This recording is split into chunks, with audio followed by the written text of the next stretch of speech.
Hello guys, जैसा कि आप जानते हैं सीयूईटी के एग्जाम स्टार्ट हो चुके हैं और काफ़ी बच्चों के मैथमेटिक्स के पेपर भी हो गए हैं और अप्लाइड मैथ्स के भी डेफिनेटली पेपर हो ही गए हैं। तो कुछ क्वेश्चंस की कलेक्शन मेरे पास आई है। थोड़ा थोड़ा आइडिया लगा है कि भाई ये क्वेश्चन रहा होगा एग्जाम में, कुछ बच्चों ने हमें बताया था तो उससे आइडिया लगाया है। तो वो क्वेश्चंस मैं आपको करवा देता हूँ, हो सकता है आपके एग्जाम में भी वो क्वेश्चन आ जाए तो आपके लिए बेनिफिट हो जाएगा, है ना।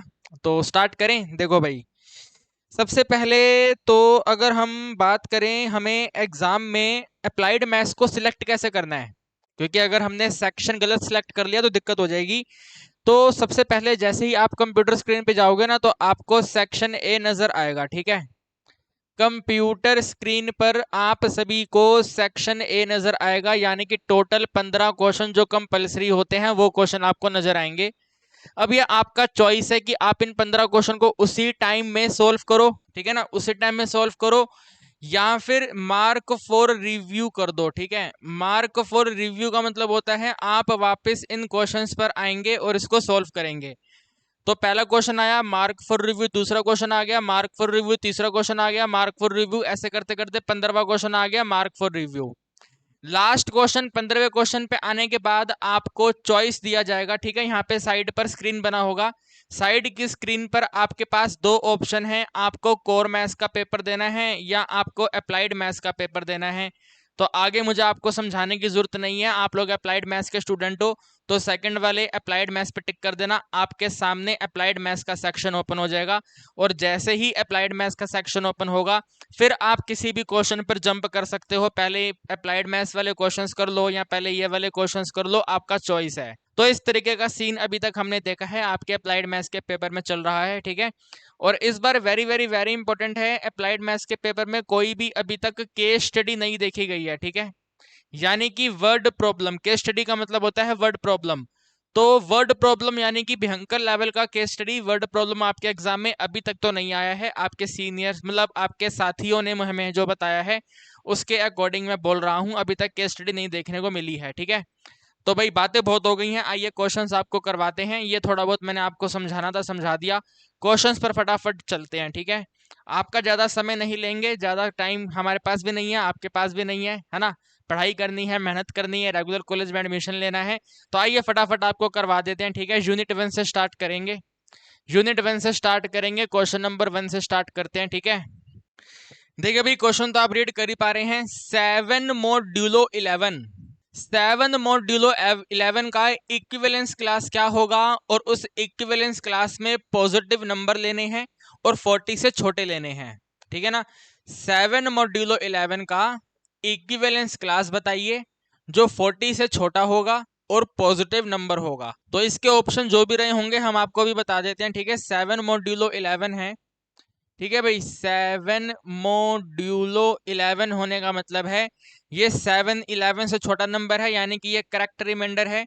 तो इक्विवेलेंस क्लास, ठीक है, इक्विवेलेंस क्लास 7 का जो इक्विवेलेंस क्लास है, ठीक है, इक्विवेलेंस क्लास ऑफ 11 जो है तो 7 से स्टार्ट होगा ये वाला, है ना। 7 से स्टार्ट होगा, 7 में 11 ऐड कर देंगे, 7 11 18 हो जाएंगे, 18 में 11 ऐड कर देंगे 29 हो जाएंगे, 29 में 11 ऐड कर देंगे तो आपका कितना आ जाएगा, 4040 आएगा। बट क्वेश्चन ने क्या बोला है, 40 से स्मॉलर, लेस देन 40, 40 से स्मॉलर। तो 40 से स्मॉलर में इसको नहीं लेना है, बस ये 3 लेने हैं, ठीक है। तो जिस ऑप्शन पे ये 3 होंगे उस पर टिक कर देना फटाफट, ठीक है ना। अब देखो यार, ऑप्शन सारे करेक्ट ऑप्शन तो मैं आपके सामने लेके नहीं आ सकता ना भाई। आप जो जिन बच्चों ने हमें क्वेश्चन बताए हैं वो भी स्टूडेंट हैं, तो उनको जितना ध्यान रहा उसके अकॉर्डिंग मैं आपको करवा रहा हूँ मेरे भाई, ठीक है। ऑप्शन बनाना तो मेरे लिए अभी पॉसिबल नहीं है, लेकिन डेफिनेटली आपको लिए हेल्पफुल रहेगा भाई। आंसर तो यही बनेगा ना, 7 18 और आपका 29, आंसर तो यही है। तो जिस कंप्यूटर स्क्रीन पर आप बैठे होंगे वहां पर जिस ऑप्शन पर ये वाला ऑप्शन होगा उस पर टिक कर देना और आगे बढ़ जाना, क्या दिक्कत है। यस और नो, बात समझ पा रहे हो? Thank you.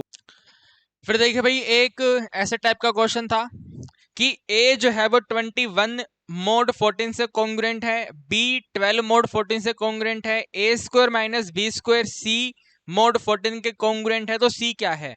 ऐसा क्वेश्चन एग्जाम में आया हुआ है, तो घबराना नहीं है आपको, ठीक है। ऐसा क्वेश्चन देख करके घबराना नहीं है। यहाँ पर ए और बी क्या है, रिमाइंडर है, और सी क्या है, वो भी रिमाइंडर है। तो रिमाइंडर ही पता करना है आपको, राइट।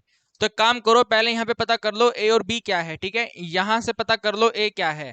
तो भाई 21 को 14 से डिवाइड करना है। 21 को 14 से डिवाइड करेंगे, 7 रिमाइंडर आएगा ना, यस और नो, 7 रिमाइंडर आएगा। तो ए का वैल्यू 7 आ गया।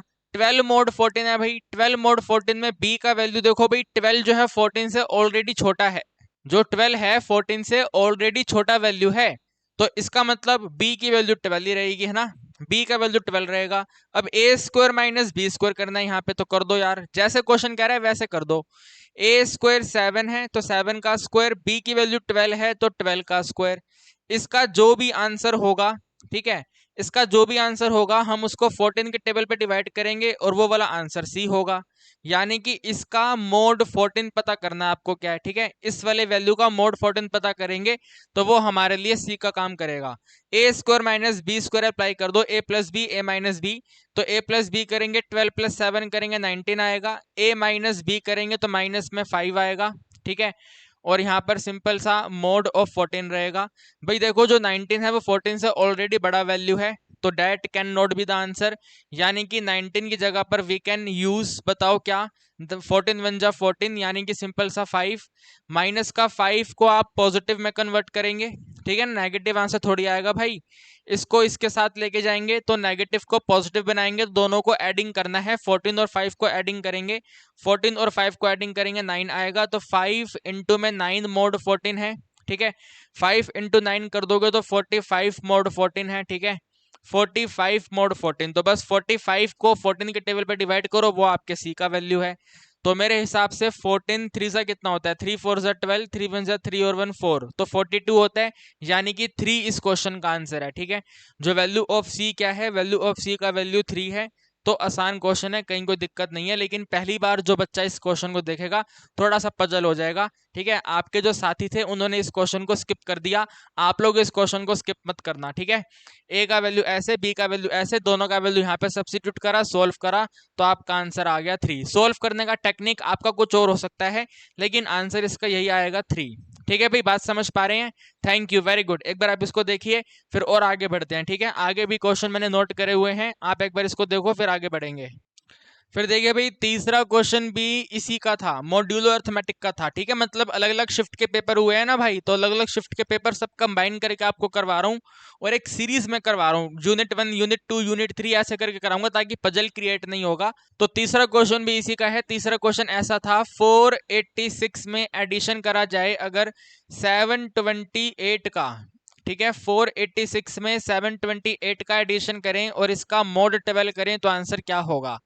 देखो यार, 486 में 480 12 का कंप्लीट मल्टीपल है, 728 में 720 12 का कंप्लीट मल्टीपल है। यानी कि आप इसको लिख सकते हैं भाई, इसका जो रिमाइंडर है वो 6 है, इसका जो रिमाइंडर है वो 8 है। दोनों को ऐड करना है, टोटल वैल्यू 14 है। 14 can not be the answer क्योंकि 14 12 से बड़ा है। 14 को दोबारा डिवाइड कर देंगे तो 2 विल बी द आंसर, ठीक है। अब हर चीज को यहाँ पे मोड 12 मोड 12 मोड 12 करके लिखना जरूरी नहीं है। 2 आंसर आ गया, खेल खत्म करेंगे, आगे बढ़ेंगे, चौथा क्वेश्चन करेंगे, ठीक है भाई। 2 इस क्वेश्चन का आंसर है, आगे बढ़ेंगे, फोर्थ नंबर क्वेश्चन करेंगे, ठीक है। Question number 4। तो क्वेश्चन नंबर 4 तो मैंने जो आपको एक रिव्यू वीडियो डाला था, है ना, हमने एक रिव्यू वीडियो डाला था, उसमें आपने एक स्टूडेंट का क्वेश्चन तो सुन ही लिया होगा, है ना। उसने क्या बोला था, 57 congruent x mode 5, right. 57 congruent x mode 5 है, तो बताओ एक्स क्या है। लिखने से पहले ही क्वेश्चन खत्म हो गया मेरे भाई, आपके सामने तो कंप्यूटर स्क्रीन पे क्वेश्चन आएगा, देखते ही क्वेश्चन खत्म है। 55 जो है 5 के टेबल पे डिवाइड होगा, यानी कि वैल्यू ऑफ एक्स जो है सबसे छोटा, वो आप लिख देंगे सिंपल सिंपल, 2 क्वेश्चन फिनिश। बताइए, ये लेवल का मतलब इस लेवल के क्वेश्चन आ रहे हैं, ठीक है। थोड़ा लेवल इंक्रीज करा, किसी बच्चे की शिफ्ट में उसने इसको स्किप कर दिया, कोई बात नहीं, हमें वैसे भी स्किप करना ही है, आप लोग स्किप नहीं करेंगे, आपको मैंने करवा दिया ये क्वेश्चन, ठीक है। टेंशन बिल्कुल नहीं लेनी है आपको, ओके। फिर देखिए भाई, पांचवा क्वेश्चन आपकी स्क्रीन पर नोट मतलब मैंने लगा दिया है, आप देख लो एक बार, ठीक है।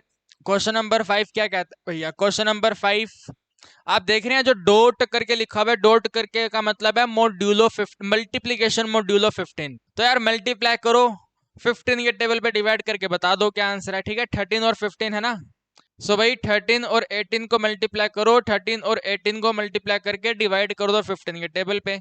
जब 15 को हम इस पे डिवाइड करेंगे, ठीक है, 13 से डिवाइड करेंगे तो माइनस का 2 रिमाइंडर आएगा। इसको जब यहाँ पे डिवाइड करेंगे तो आपके पास प्लस का 4 रिमाइंडर आएगा, ठीक है। इसको डिवाइड करना है 15 से, दोनों को मल्टीप्लाई करेंगे, माइनस में 8 आएगा, -8 को 15 से डिवाइड करेंगे तो -8 नेगेटिव है, can not be the answer, यानी कि 7 आपका आंसर आ गया। दोनों को ऐड करेंगे तो 7 इस क्वेश्चन का आंसर है। वेरी सिंपल क्वेश्चन, कहीं कोई दिक्कत नहीं है, आराम से हो जाएंगे क्वेश्चन, बिल्कुल घबराना नहीं है आपको, आराम से पेपर देने जाना है और क्वेश्चन को फटाफट तेजी में सोल्व करना है। देखो भाई, छठा क्वेश्चन एक मैचअप क्वेश्चन है, ठीक है। मैचअप क्वेश्चन है, यहां से यहां आपको मैचअप करना है और बताना है इनका आंसर क्या होगा। तो 3 की पावर 3, भाई 3 की पावर 3 होती है 27, 27 को 9 पे डिवाइड करेंगे तो वो वाला आंसर बी है, यानी कि फर्स्ट वाले में बी का वैल्यू 0 है। 27 को 9 पे डिवाइड करने पे 0 आंसर आएगा, तो ये वाला मैचअप इसके साथ जाके मैच हो जाएगा, ठीक है। 2 की पावर 3 होती है 8, ठीक है भाई, 2 की पावर 3 कितनी होती है, 8 होती है। तो यार इसमें मुझे लग रहा है गड़बड़ है कुछ, है ना। 4 की पावर 3 होती है 64, 64 को 10 पे डिवाइड करेंगे तो ये वाला वैल्यू यहाँ पे जाके मैच हो जाएगा। 5 की पावर 3 होती है 125, 125 का मतलब है ये वाला आंसर आपका यहाँ पे जाके मैच हो जाएगा। अब ये 2 की पावर 3 8 है, तो मेरे हिसाब से कुछ ना कहीं कुछ गड़बड़ है, मैं अभी इसको करेक्ट कर देता हूँ। 2 की पावर 3 8 होता है, तो 15 से डिवाइड करने पे 8 रिमाइंडर आएगा, तो ये वाला आंसर यहाँ पे ऐसे मैच हो जाएगा। तो भाई कितना सिंपल है यार, फटाफट देखते ही खत्म हो गया। हाई पावर वाले क्वेश्चन नहीं आ रहे हैं, ठीक है। आप कहीं सोचे बड़ी बड़ी पावर वाले क्वेश्चन आएंगे, ना ना ना, ऐसी छोटे छोटी पावर वाले क्वेश्चन है, देखते ही सोल्व हो जाएंगे, सिंपल क्वेश्चन है, कहीं कोई दिक्कत नहीं है। तो टोटल ये 6 क्वेश्चन मुझे जो आपके साथियों ने बताए हैं वो हैं, ऐसे टाइप के क्वेश्चन आपके एग्जाम में आ रहे हैं। अगले टॉपिक पर बढ़ते हैं, ठीक है, यानी कि एलिगेशन मिक्सचर पे बढ़ते हैं। आप एक बार इसको देख लें फिर आगे बढ़ेंगे, ठीक है। फटाफट इसकी कॉपी कर लो, आप इसका स्क्रीनशॉट कर लो। देखिए भाई, अगला क्वेश्चन एलिगेशन मिक्सचर का है। कहते हैं a mixture contain milk and water in the ratio 8:x, 8:x की रेशो में मिल्क और वाटर है। यहाँ पे नोट कर दो भाई 8:x में, ठीक है, 8:x की रेशो में मिल्क और वाटर है हमारे पास। 3 लीटर वाटर आपने ऐड करा, ठीक है, 33 लीटर में आपने 3 लीटर वाटर ऐड करा, यानी कि अगर जरूरत पड़ी तो इसको टोटल करेंगे तो आंसर 33 लीटर बनेगा। तो 33 लीटर में आपने ऐड कर दिया है 3 लीटर वाटर, ठीक है।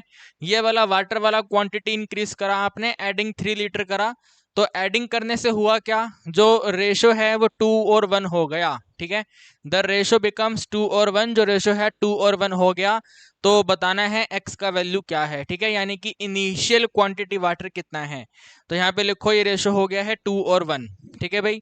नाउ दिस रेशो इज 2 और 1। भाई आपने वाटर ऐड करा, 3 लीटर का वाटर ऐड करा, तो कितना रेशो हो गया, 2 और 1 हो गया। अब आपने 33 लीटर में 3 लीटर और ऐड करा, है ना, 33 में 3 ऐड करा तो ये हुआ। तो यहाँ पे आप नोट करो भाई, 33 में 3 ऐड करेंगे तो आंसर बन जाएगा 36 लीटर, यानी कि 2 और 1 की रेशो जो है वो 36 लीटर के इक्वल है, ठीक है भाई। 2 और 1 जो है वो 36 लीटर के इक्वल है। तो काम करो, इस 1 का वैल्यू डिटरमाइन कर लो कितना है, ठीक है। ये 1 वाला वैल्यू कितना है, तो 1 डिवाइड बाय 2 और 1 का टोटल 3, 1/3 ऑफ 36 करेंगे, 1/3 ऑफ 36 आ जाएगा 12, ठीक है भाई, कितना आएगा 12। तो 1 यानी कि ये वाला जो आंसर है, ठीक है, इसको मैं दूसरे पेन से लिखता हूँ, ठीक है, दूसरे पेन से लिखता हूँ। ये वाला जो अब वाटर है, ठीक है, नाउ दिस वाटर जो है, ये वाला वाटर जो है, ये वाटर फाइनल कितना है, वाटर टोटल 12 है, ठीक है भाई। फाइनल वाटर कितना है, तो फाइनल वाटर 12 है। समझ पा रहे हो बात को, what is the final quantity of water, final quantity of water is 12। Are you getting my point, final quantity of water 12 है। अगर फाइनल क्वांटिटी वाटर 12 है तो 12 को 2 से मल्टीप्लाई करने पे आपको पता चलेगा कि जो मिल्क का क्वांटिटी है वो 24 है, ठीक है भाई। मिल्क का क्वांटिटी कितना है, 24 है। एंड जब आप मिल्क और वाटर को ऐड करोगे, राइट, मिल्क और वाटर को ऐड करोगे तो आपका 36 लीटर के इक्वल आ जाएगा। तो हमने बेसिकली 36 को 2 और 1 की रेशो में डिवाइड करा तो 24 लीटर और 12 लीटर आ गया। वेरी सिंपल, कहीं कोई दिक्कत नहीं है, ठीक है, समझ पा रहे हो बात को। अब आपको यहाँ पे देखना है भाई, देखो मिल्क में आपने कुछ भी एडिंग और सब्ट्रैक्टिंग नहीं करा, है ना, मिल्क में कुछ भी ऐड और सब्ट्रैक्ट नहीं हुआ है। तो मिल्क यहाँ पे 8 है, यहाँ पे 24 है, दोनों जगह पे सेम होना चाहिए। मिल्क का वैल्यू दोनों जगह पर सेम होना चाहिए। तो भाई 8 को 24 बना लो, 8 को 24 बनाने के लिए इसको मल्टीप्लाई करना पड़ेगा 3 से, ठीक है भाई, 3 से मल्टीप्लाई करेंगे तो 3 8 जा 24 हो जाएगा, 3 को x से मल्टीप्लाई करेंगे तो 3x हो जाएगा। तो अब ये क्वेश्चन ऐसा है कि भाई 3x में आपने 3 लीटर पानी ऐड करा तो पानी का टोटल क्वांटिटी 12 लीटर हो गया। 3x में 3 लीटर पानी ऐड करा तो पानी का टोटल क्वांटिटी 12 लीटर हो गया है। तो बताइए x क्या है। क्वेश्चन बिल्कुल आसान हो चुका है। जैसा कि मैंने बोला है 3x में एडिंग करा है 3 लीटर वाटर, तो टोटल वैल्यू हो चुकी है 12, यानी कि 3x की वैल्यू जो है वो 9 है और कह सकते हैं x का वैल्यू जो है वो 3 है। तो बेसिकली आपने 3 लीटर में ही 3 लीटर वाटर और ऐड किया था। ठीक है ना। ठीक है भाई, समझ पा रहे हो। x की वैल्यू कितनी है, 3 है। ये जो रेशो में x है वो रेशो में x कितना है, 3 है। वेरी सिंपल क्वेश्चन, कहीं कोई दिक्कत नहीं है। आपके कंप्यूटर स्क्रीन पर जहां पर 3 लीटर लिखा हुआ होगा उस ऑप्शन पर आप टिक कर देना, बिल्कुल सिंपल है, कहीं कोई दिक्कत नहीं। फटाफट अगर रिवाइज करें तो क्वेश्चन ने कहा था भाई 8:x पहले वाली रेशो है, 33 लीटर है टोटल, ये इसमें 3 लीटर ऐड करा 36 लीटर हो गया। 36 लीटर हो गया तो रेशो 2 और 1 हो गई है। 2 और 1 में 36 को डिवाइड करा तो 24 और 12 है। अगर यहाँ पे 24 है तो ऊपर भी 24 होना चाहिए, तो 3 से मल्टीप्लाई करा तो ये भी 3 से मल्टीप्लाई होगा, टोटल 3x आएगा। 3x में 3 ऐड करेंगे तो फाइनल आंसर 12 होना चाहिए। तो बस सोल्व कर दिया हमने, 3x + 3 = 12, तो x = 3। वेरी सिंपल क्वेश्चन, कहीं किसी को कोई दिक्कत नहीं होनी चाहिए। आगे बढ़ते हैं, ठीक है, नेक्स्ट क्वेश्चन करते हैं। फिर देखिए भाई, एक ये क्वेश्चन आया था, ठीक है, 900 शुगर सॉल्यूशन। भाई 900 ग्राम का शुगर सॉल्यूशन है। शुगर सॉल्यूशन यानी कि पानी में चीनी घोली हुई है। तो उस पानी में कहते हैं 40% शुगर है। ठीक है, कितना शुगर है, 40% शुगर है। आगे कहते हैं how much sugar should be added, कितना चीनी और ऐड करें। देखो कोई भी अपने आप में प्योर चीज 100% होती है। चीनी के दाने और ऐड करने हैं। चीनी के दाने और ऐड करने से होगा क्या, चीनी का कंसेंट्रेशन पहले के मुकाबले इंक्रीज हो जाएगा। तो चीनी का कंसेंट्रेशन हो चुका है 55%। भाई आपने चीनी और ऐड करी और ऐड करी और ऐड करी और ऐड करी तो 50% कंसेंट्रेशन इंक्रीज हो चुकी है। जो पहले 40% था वो 55% हो चुका है। तो आप यहाँ पे लिखेंगे भाई 40% शुगर है। ठीक है, 40% चीनी के दाने हैं। पहले वाले शुगर सॉल्यूशन में 40% चीनी के दाने हैं। आपको अब 100% चीनी के दाने मिक्स करने हैं। ये वाला सॉल्यूशन है, पानी के अंदर वाला घोल है, और ये अपने आप में प्योर चीनी के दाने हैं और चीनी ऐड करनी है तो वो अपने आप में 100% रहेगी।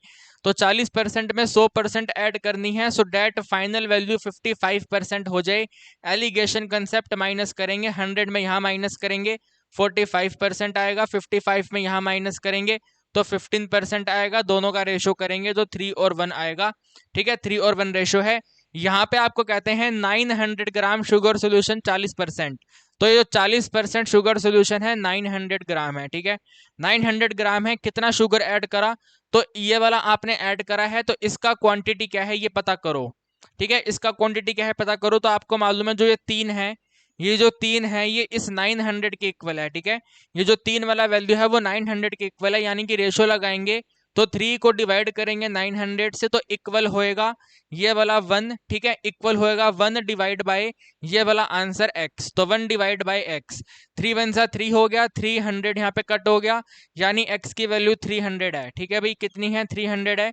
तो आपने कितनी चीनी के दाने और ऐड करे हैं, 300 ग्राम चीनी के दाने और ऐड करे हैं। ठीक है, कितना ऐड करा है, 300 ग्राम चीनी का दाना और ऐड किया गया है। चीनी और कितनी ऐड करी है भैया, 300 ग्राम ऐड करी है। सो डेट जो फाइनल शुगर सोल्यूशन है उसमें शुगर 55% हो चुकी है। तो ये बेसिक लेवल के 2 क्वेश्चन हैं, आप एक बार इसको देख लीजिए। ठीक है, बिल्कुल आसान क्वेश्चन, कहीं कोई दिक्कत किसी को होनी चाहिए। देखिए जी, एक बोट एंड स्ट्रीम का क्वेश्चन आपके स्क्रीन पर लगा दिया है। तो क्वेश्चन कहता है motor boat can travel in still water with speed 15 kilometre per hour while the speed of current is 3 kilometre per hour. 15 kilometre per hour और 3 किलोमीटर पर आवर x और y का वैल्यू आपको दिया हुआ है ना। तो आप यहाँ पे नोट कर दो भाई, x का जो आंसर है वो 15 वैल्यू है और y का वैल्यू जो है वो 3 है। ठीक है, x का वैल्यू 15 है, y का वैल्यू 3 है। तो क्वेश्चन कहता है कितना समय लगेगा बोट को अप स्ट्रीम में जाने में। अप स्ट्रीम का मतलब है कम स्पीड से ट्रैवल करना है। ठीक है, तो 36 किलोमीटर डिस्टेंस ट्रैवल करना है। भाई जो टाइम होता है वो डिस्टेंस अपॉन स्पीड होता है। तो डिस्टेंस कहता है 36 किलोमीटर है। स्पीड जो है वो कम वाली स्पीड है, अप स्ट्रीम वाली स्पीड है। अप स्ट्रीम वाली स्पीड में इसको माइनस कर देते हैं, दोनों को माइनस करेंगे तो आंसर बनेगा 12। ठीक है, 15 में 3 माइनस 12, तो कितना समय लगेगा? 3 आवर का समय लगेगा। तो भाई इस लेवल के क्वेश्चन एग्जाम में आ रहे हैं। अभी तक तो यही आया है, बाकी आगे कैसा होगा हम कुछ कह नहीं सकते हैं। ठीक है, अभी तक तो यही वाला क्वेश्चन आपके एग्जाम में आपको मतलब आपके साथियों को एग्जाम में देखने को मिला है। समझ पा रहे हो बात को? तो एक बार आप इसको देखिए, तब तक मैं अगला क्वेश्चन देखता हूं कौन सा था। ओके, देखिए जी अगला क्वेश्चन रेसिस और गेम का है ना। नेक्स्ट क्वेश्चन जो है वो रेसिस और गेम का है। तो रेसिस और गेम का क्वेश्चन क्या है? कहता है भाई जो हरी है वो 100 मीटर का डिस्टेंस ट्रेवल करेगा 36 सेकंड में, और राम जो है सेम डिस्टेंस ट्रेवल करेगा 45 सेकंड में। भाई राम तो हार गया, ज्यादा टाइम ले रहा है तो हार गया है। ठीक है, तो क्वेश्चन कहता है 100 मीटर की रेस, यानी कि सेम रेस है, 100 मीटर की रेस में हरी राम को कितने डिस्टेंस से हराएगा। ठीक है ना, लिखा है ना, देखो हरी अहेड फ्रॉम राम, हरी राम से कितना डिस्टेंस आगे है जब राम हार गया।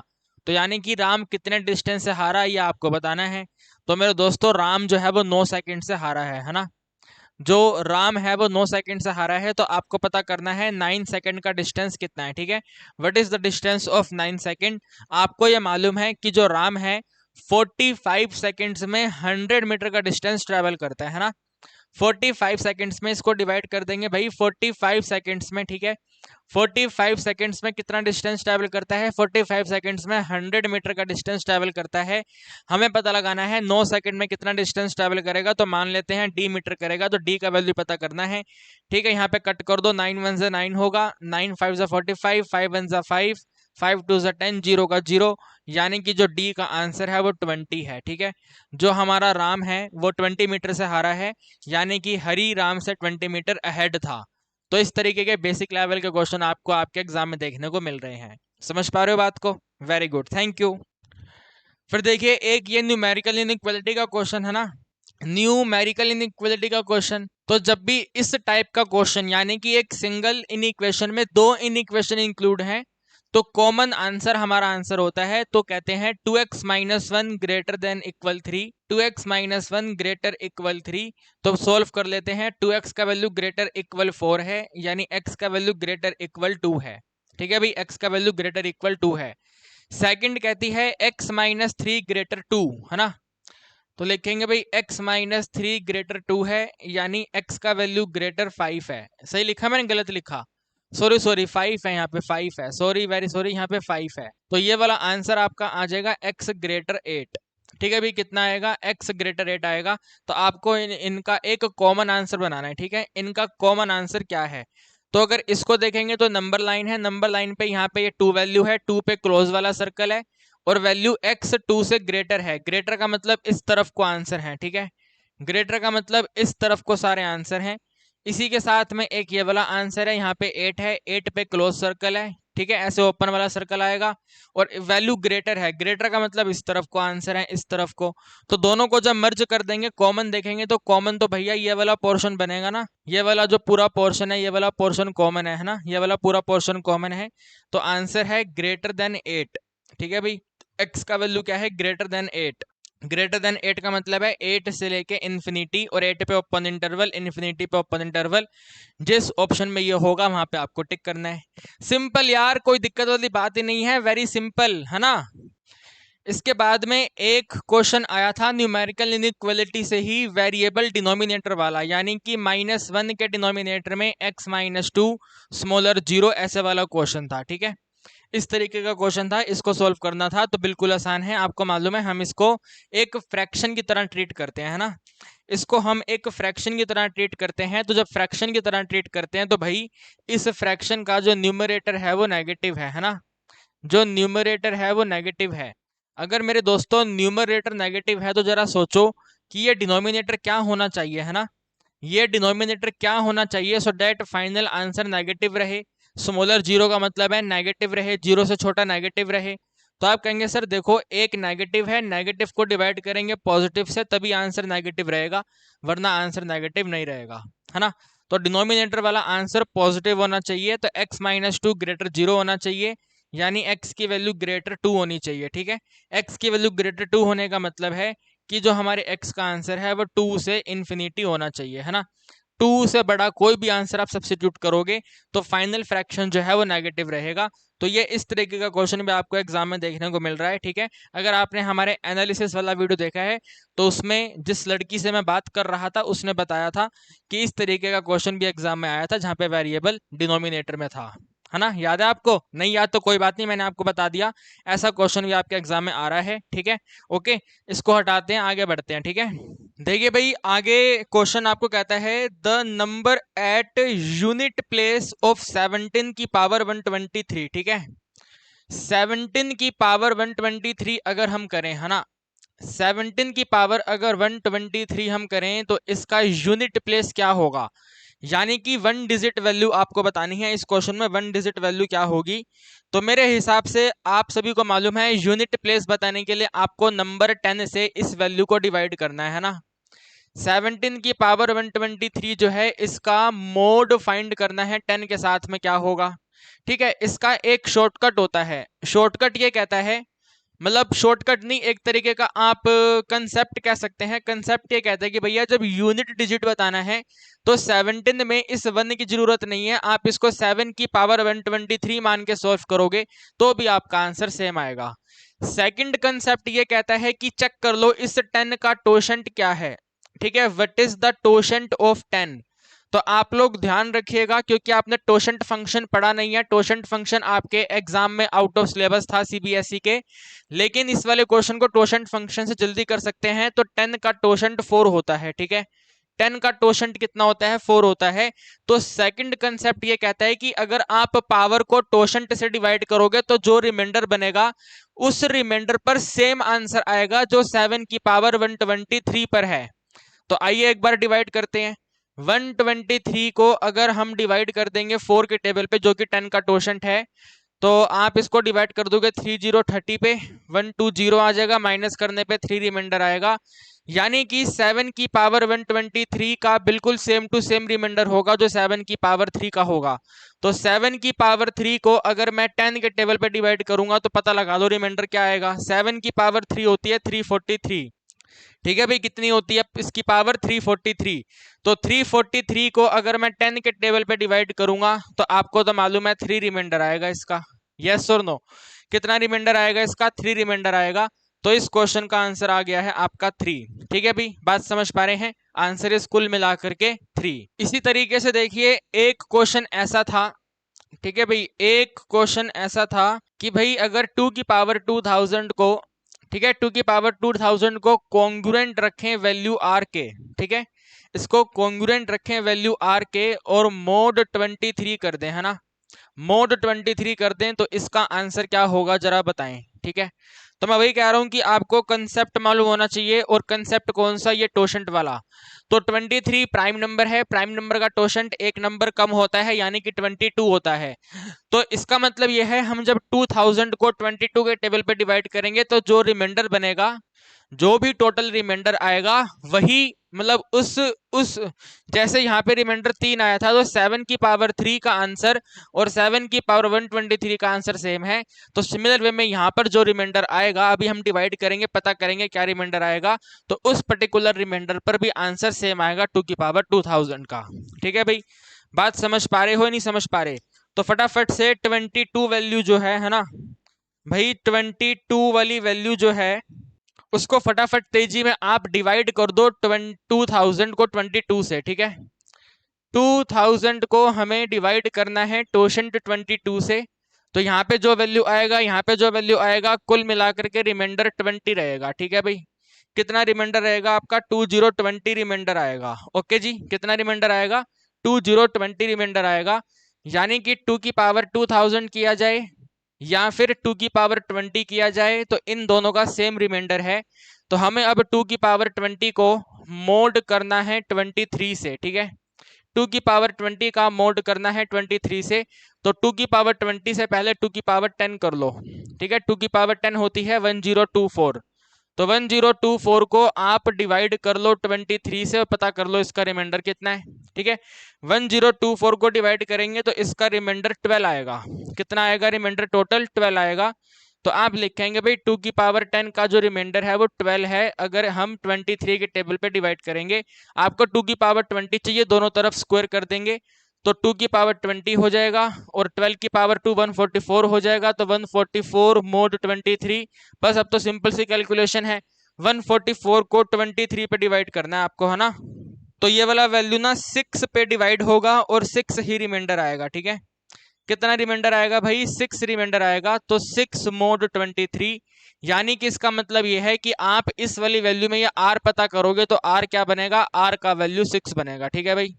r का वैल्यू कितना बनेगा मेरे दोस्तों, r का वैल्यू 6 बनेगा। जो 2 की पावर 20 है वही 2 की पावर 2000 के बराबर है। तो अगर 2 की पावर 20 का रिमाइंडर 6 है तो 2 की पावर 2000 का रिमाइंडर भी 6 होगा। तो ये दो क्वेश्चन है, छोटे छोटे क्वेश्चन, कंसेप्ट मैंने आपको बता दिए। उम्मीद करता हूँ आपको समझ आ गया है, ठीक है। अदरवाइज नहीं आया है, आपको एग्जाम में फील होगा कि यार बहुत बड़ा क्वेश्चन है, तो आप स्किप कर देना। सेक्शन B2 में आपको 10 क्वेश्चन स्किप करने हैं, तो ऐसे बड़े वाले टाइप वाले क्वेश्चन आप स्किप कर देना, कोई दिक्कत वाली बात नहीं है। 10 क्वेश्चन तो करने ही हैं, समझ रहे हो ना मेरी बात को। तो जिसको समझ आ गया है वेरी वेरी गुड, जिसको समझ नहीं आया है वो इसको स्किप कर देना, ठीक है। आगे बढ़ेंगे हम, ओके।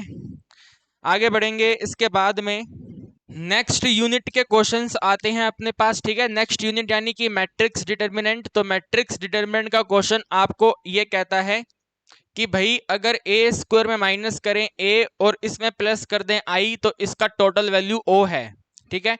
नल मैट्रिक्स है तो इसमें इनवर्स ऑफ a क्या है, ठीक है। What is the inverse of a, जरा ये बताइए इनवर्स ऑफ a का वैल्यू क्या होगा। तो भाई इनवर्स ऑफ a पता करने के लिए आप पहले i का वैल्यू पता करो। i का वैल्यू होगा a माइनस में a स्क्वायर, ठीक है। यहाँ पे जाके प्लस हो गया, यहाँ पे जाके माइनस हो गया, तो a माइनस a स्क्वायर। अब i के साथ में आप a इनवर्स का मल्टीप्लाई कर दो, ठीक है। i into A inverse equal to में a into A inverse minus में a पावर 2 इंटू में a इनवर्स। यहाँ पे इसको सोल्व करेंगे तो i a की पावर 0, a की पावर 0 होता है i, और इसको सोल्व करेंगे तो सिंपल a, इनको मल्टीप्लाई कर देंगे तो a इनवर्स। तो ये आपके क्वेश्चन का आंसर है। जिस ऑप्शन में आपको i माइनस a लिखा हुआ नजर आए उस ऑप्शन पे टिक कर देना, ठीक है भाई। वेरी सिंपल क्वेश्चन, कहीं कोई दिक्कत वाली बात नहीं है, ठीक है। इसके बाद क्वेश्चन आपको बोल रहा था, ठीक है, अगला क्वेश्चन आपको बोल रहा था भाई ए बी और बी ए, ठीक है। अगर दो मैट्रिक्स हैं ए बी, मतलब ए और बी दो मैट्रिक्स हैं, कौन से मैट्रिक्स है ये नहीं मालूम है। अगर ये दोनों मैट्रिक्स हैं, इनको मल्टीप्लाई एग्जिस्ट करना चाहिए तो क्या कंडीशन अप्लाई होगा, ठीक है। आपने मतलब ए और बी कोई भी मैट्रिक्स हो सकते हैं यार, कुछ भी मैट्रिक्स ले लो, कोई भी मैट्रिक्स है, तो ए बी भी डिफाइन होना चाहिए, बी ए भी डिफाइन होना चाहिए। तो इसका आंसर क्या होगा। तो मेरे दोस्तों आपको मालूम है ए बी और बी ए अगर दोनों डिफाइन करवाने हैं तो ये सेम ऑर्डर के स्क्वायर मैट्रिक्स होने चाहिए, ठीक है। सेम ऑर्डर के स्क्वायर मैट्रिक्स होना चाहिए, यानी कि ए बी 2x2 है तो बी वाला भी 2x2 होना चाहिए। ए अगर 3x3 है तो बी वाला भी 3x3 होना चाहिए, स्क्वायर मैट्रिक्स होना चाहिए, ठीक है। Number of row number of column बराबर होने चाहिए और दोनों के दोनों सेम होने चाहिए। तो इसका मतलब क्या बनता है, इसका मतलब बनता है नंबर ऑफ रो और नंबर ऑफ कॉलम इक्वल होना चाहिए, ठीक है। नंबर ऑफ रो आपके एग्जाम में जो ऑप्शन होगा वो ऐसे होगा, नंबर ऑफ रो इक्वल होना चाहिए नंबर ऑफ कॉलम के, ठीक है। दोनों मैट्रिक्स के number of row number of column equal होना चाहिए, ठीक है। जैसे यहाँ पे 2 2 सेम सेम है, 2 2 सेम सेम है, 3 3 सेम सेम है, 3 3 सेम सेम है, तो दोनों मैट्रिक्स के रो एंड कॉलम इक्वल होने चाहिए। आपको मेरी बात समझ आ रही है, ठीक है। एक इस तरीके का क्वेश्चन आया था। इसके बाद में क्वेश्चन बना था, इसके बाद में आपके एग्जाम में क्वेश्चन बना था, जरा ये बताइए अगर ए कोई मैट्रिक्स है तो अगर इसमें ट्रांसपोज माइनस कर दें तो ये वाला कौन सा मैट्रिक्स आएगा, ए माइनस ए ट्रांसपोज कौन सा मैट्रिक्स आएगा। तो आपको मालूम होना चाहिए जब भी हम माइनस करते हैं तो वो स्क्यू सिमेट्रिक बनता है, ठीक है। तो जिस ऑप्शन पर स्क्यू सिमेट्रिक होगा उस ऑप्शन पर आपको टिक करना है, ठीक है। स्क्यू सिमेट्रिक मैट्रिक्स उस ऑप्शन पर टिक करना है। सिमिलर वे में अगर आपके एग्जाम में प्लस वाला आ गया, ठीक है, ए प्लस में ए ट्रांसपोज आ गया, तो ए प्लस में ए ट्रांसपोज जब भी प्लस वाला आएगा तो वो क्या होगा, सिमेट्रिक मैट्रिक्स होगा, ठीक है। क्या होगा, सिमेट्रिक मैट्रिक्स होगा। और इसी कंसेप्ट के ऊपर ये वाला क्वेश्चन तो आया ही हुआ है, इसी कंसेप्ट के ऊपर आपसे पूछा गया था एक और क्वेश्चन कि अगर ए सिमेट्रिक है तो ए बी माइनस बी ए कौन सा मैट्रिक्स है, या फिर पूछ सकते हैं इसके अलावा ए बी प्लस में बी ए कौन सा मैट्रिक्स है, ठीक है। ये अलग क्वेश्चन हो गया, वो अलग क्वेश्चन हो गया। तो ए बी माइनस बी ए करेंगे तो कौन सा मैट्रिक्स आएगा, ए बी प्लस बी ए करेंगे तो कौन सा मैट्रिक्स आएगा। एग्जाम में मेरे दोस्तों सोल्व करने की जरूरत नहीं है, जब भी प्लस आएगा तो वो हमेशा सिमेट्रिक होगा, ठीक है। यानी कि ये वाला वैल्यू बना तो आप लिखेंगे भाई सिमेट्रिक मैट्रिक्स है, ठीक है, सिमेट्रिक मैट्रिक्स है। और अगर ये वाला आएगा तो लिख देंगे स्क्यू सिमेट्रिक है, ठीक है भाई, क्या है, स्क्यू सिमेट्रिक है। ये वाला क्वेश्चन एग्जाम में आया हुआ है और ये 1, 2 और 3 एक्सपेक्टेड हैं, ये आ सकते हैं, ठीक है, आपके शिफ्ट में आ सकते हैं। आपके दोस्तों की शिफ्ट में ये वाला आया था माइनस वाला, तो ध्यान रखना है प्लस वाला सिमेट्रिक होता है, माइनस वाला स्क्यू सिमेट्रिक होता है, सिंपल सी बात है, ठीक है भाई। आगे बढ़े, 2 मिनट मुझे इरेज करना दो, मेरे पे जगह नहीं है, और फिर आगे बढ़ते हैं, ठीक है। फिर देखिए भाई आगे बढ़े तो क्वेश्चन ये कहता है, क्वेश्चन ऐसे आया था भाई, वैल्यू ए जो है, ठीक है, वैल्यू ए जो है 4 है, 2 है, 3 है, 1 है, ठीक है। इसके साथ में वैल्यू बी जो है कुल मिला करके 5 है, 3 है, 1 है, 2 है। इसके साथ में कहते हैं अगर 3a प्लस में 2b, ठीक है, 3a प्लस में 2b जो है ये a11, a12, a21 और a22 ऐसे करके है। तो जरा ये बताइए अगर a12 में ऐड कर देंगे a21 तो आंसर क्या है, ठीक है। ये नॉन डायगोनल वैल्यू को ऐड करेंगे तो इनका आंसर क्या आएगा। तो मेरे साथियों पहले काम करिए, पता करिए कि ये वाला आंसर है क्या, ठीक है। 3a प्लस में 2b है क्या, तो कोई दिक्कत नहीं, ये वाला आपको a दिया हुआ है, a को आप 3 से मल्टीप्लाई कर लो, ठीक है, 3a कर लो। तो 3a इक्वल टू में 3 4 जा करेंगे 12, 3 2 जा करेंगे 6, 3 3 जा करेंगे 9, 3 1 जा करेंगे 3, ठीक है। इसके साथ में b को 2 से मल्टीप्लाई कर लो, 2b आ जाएगा। तो 5 2 जा 10, 3 2 जा 6, 2 1 जा 2, 2 2 जा 4, यह आ गया, ठीक है। अब आपको इन दोनों को ऐड करना है और ऐड करने के बाद में ये वाला एलिमेंट और ये वाला एलिमेंट बताना है, ठीक है, इनको भी ऐड करके बताना है। तो बस आप इन्हीं वाले एलिमेंट को ऐड कर लो, ये 6 और 6 ऐड कर लो 12 हो जाएंगे, और ये 9 और 2 ऐड कर लो 11 हो जाएंगे, इन दोनों को वापस ऐड कर दो तो 23 हो जाएंगे, ठीक है। तो इस क्वेश्चन का आंसर 23 है। आपकी कंप्यूटर स्क्रीन पे जहाँ पे 23 लिखा होगा उस वाले पे टिक कर देना। भाई हर चीज को जरूरी नहीं है कि लिखा ही जाए, ठीक है, इसकी कंप्लीट वैल्यू डिटरमाइन करी ही जाए, जरूरी नहीं है। फटाफट तेजी में अगर आप मेरे से भी तेज कर सकते हैं, मेरे से भी तेज करिए, आगे रहिए बच्चों से, ठीक है ना। यहाँ पे दौड़ है आगे रहने की, आगे कौन रहेगा।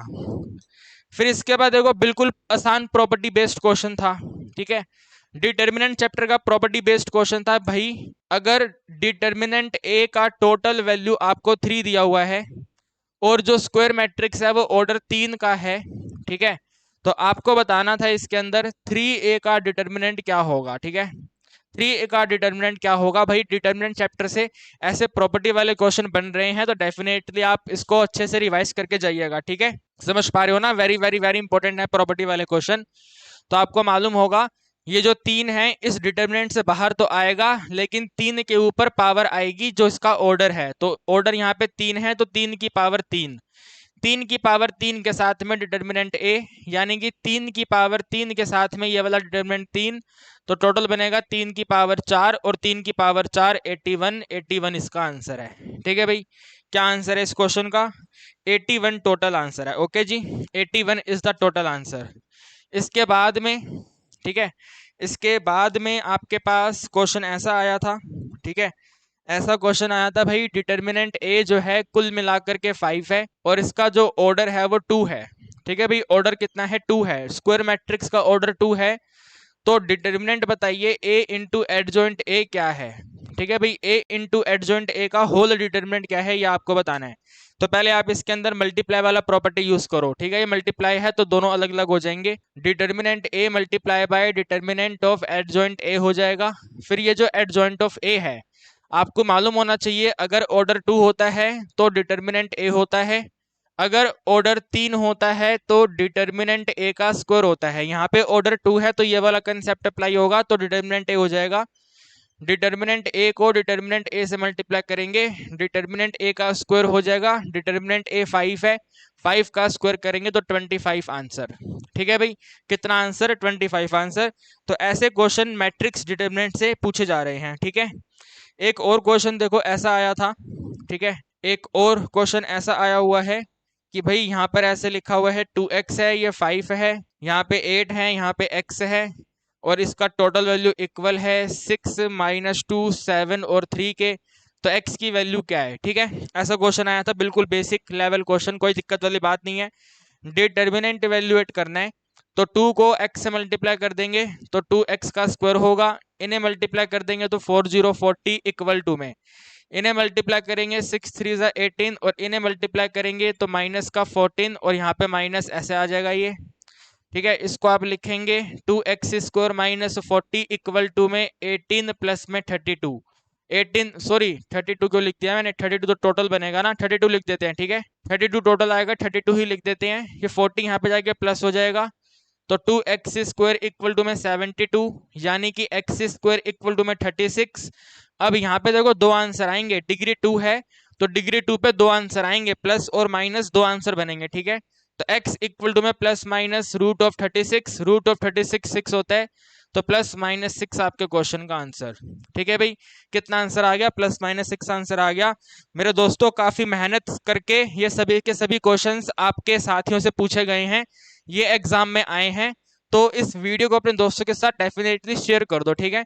देखो इस कॉपी में सारे क्वेश्चन मैंने नोट करे हुए हैं, ठीक है। ये सारे क्वेश्चन आपको करवाऊंगा, आपके साथियों के पेपर में ये क्वेश्चन आए हैं, ठीक है। टेंशन मत लो, अपनी मर्जी से कुछ भी नहीं करवा रहा, ठीक है, वही करवा रहा हूँ जो एग्जाम में आया है। तो मैट्रिक्स डिटरमिनेंट में ऐसा ही क्वेश्चन आया है। और देखो एक क्वेश्चन आपके साथियों को ना बड़ा खतरनाक सा लगा, वो आपको करवाता हूँ, ठीक है, ध्यान से समझना उसको, ठीक है। आपके साथी कह रहे थे कि सर ये क्वेश्चन बना था, बड़ा खतरनाक का क्वेश्चन था। ऐसा कहता था कि डिटर्मिनेंट ए का वैल्यू 6 है, ठीक है, डिटर्मिनेंट ए का वैल्यू 6 है और ऑर्डर का वैल्यू 3 है। तो आपको बताना था होल डिटर्मिनेंट अगर किया जाए टू एडजॉइंट, ठीक है, two adjoint determinant of 3 adjoint, ठीक है, 3 एडजॉइंट 4a का, ठीक है, a का नहीं है 4a का है, इनका अगर वैल्यू पता किया जाए तो ये इक्वल है 2 की पावर a और 3 की पावर b। तो क्वेश्चन पूछ रहा था a प्लस बी बताओ क्या है, ठीक है भाई।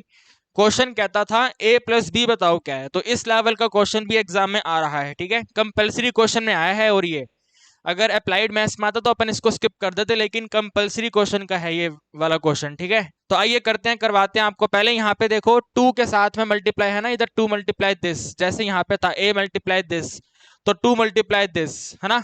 जैसे यहाँ पे भी है a मल्टीप्लाई 3, है ना, तो 3 बाहर तो आएगा लेकिन 3 के ऊपर ऑर्डर आएगा, तो यहाँ पे ये 2 बाहर तो आएगा, ठीक है, 2 बाहर आ गया, ये वाला 2 बाहर आ गया, लेकिन 2 के ऊपर ये ऑर्डर आएगा तो 2 की पावर 3 हो जाएगा। 2 की पावर 3 के साथ में डिटर्मिनेंट ऑफ ये वाला वैल्यू बन जाएगा, ठीक है ना, ये वाला रिमेनिंग रहेगा। तो एडजॉइंट ऑफ डिटर्मिनेंट 3 एडजॉइंट, ठीक है, 3 एडजॉइंट 4a डिटर्मिनेंट, फिर इसको ऐसे क्लोज करा, इसको ऐसे क्लोज करा, तो इसका टोटल वैल्यू जो है वो 2a और 3b के इक्वल है। हम इसको हटा देते हैं, ठीक है, सिंपल सोल्व करते हैं, बाद में 2a और 3b बना लेंगे, ठीक है। इसको सिंपल सोल्व करते हैं, ये वाला वैल्यू आ गया। अब आपको मैंने क्या बताया, एडजॉइंट ऑफ a का आंसर होता है determinant a, adjoint of a का आंसर होता है डिटर्मिनेंट a का स्क्वायर। तो ये वाला जो एडजॉइंट है, यहाँ पे ध्यान से देखना है, एडजॉइंट के बगल में जो लिखा हुआ है उसी का आपको वैल्यू चाहिए और उसी का स्क्वायर करना है। तो एडजॉइंट के बगल में ये वाला लिखा हुआ है तो इसी वैल्यू का स्क्वायर होगा और इसी वैल्यू यानी कि सेम टू सेम आएगा।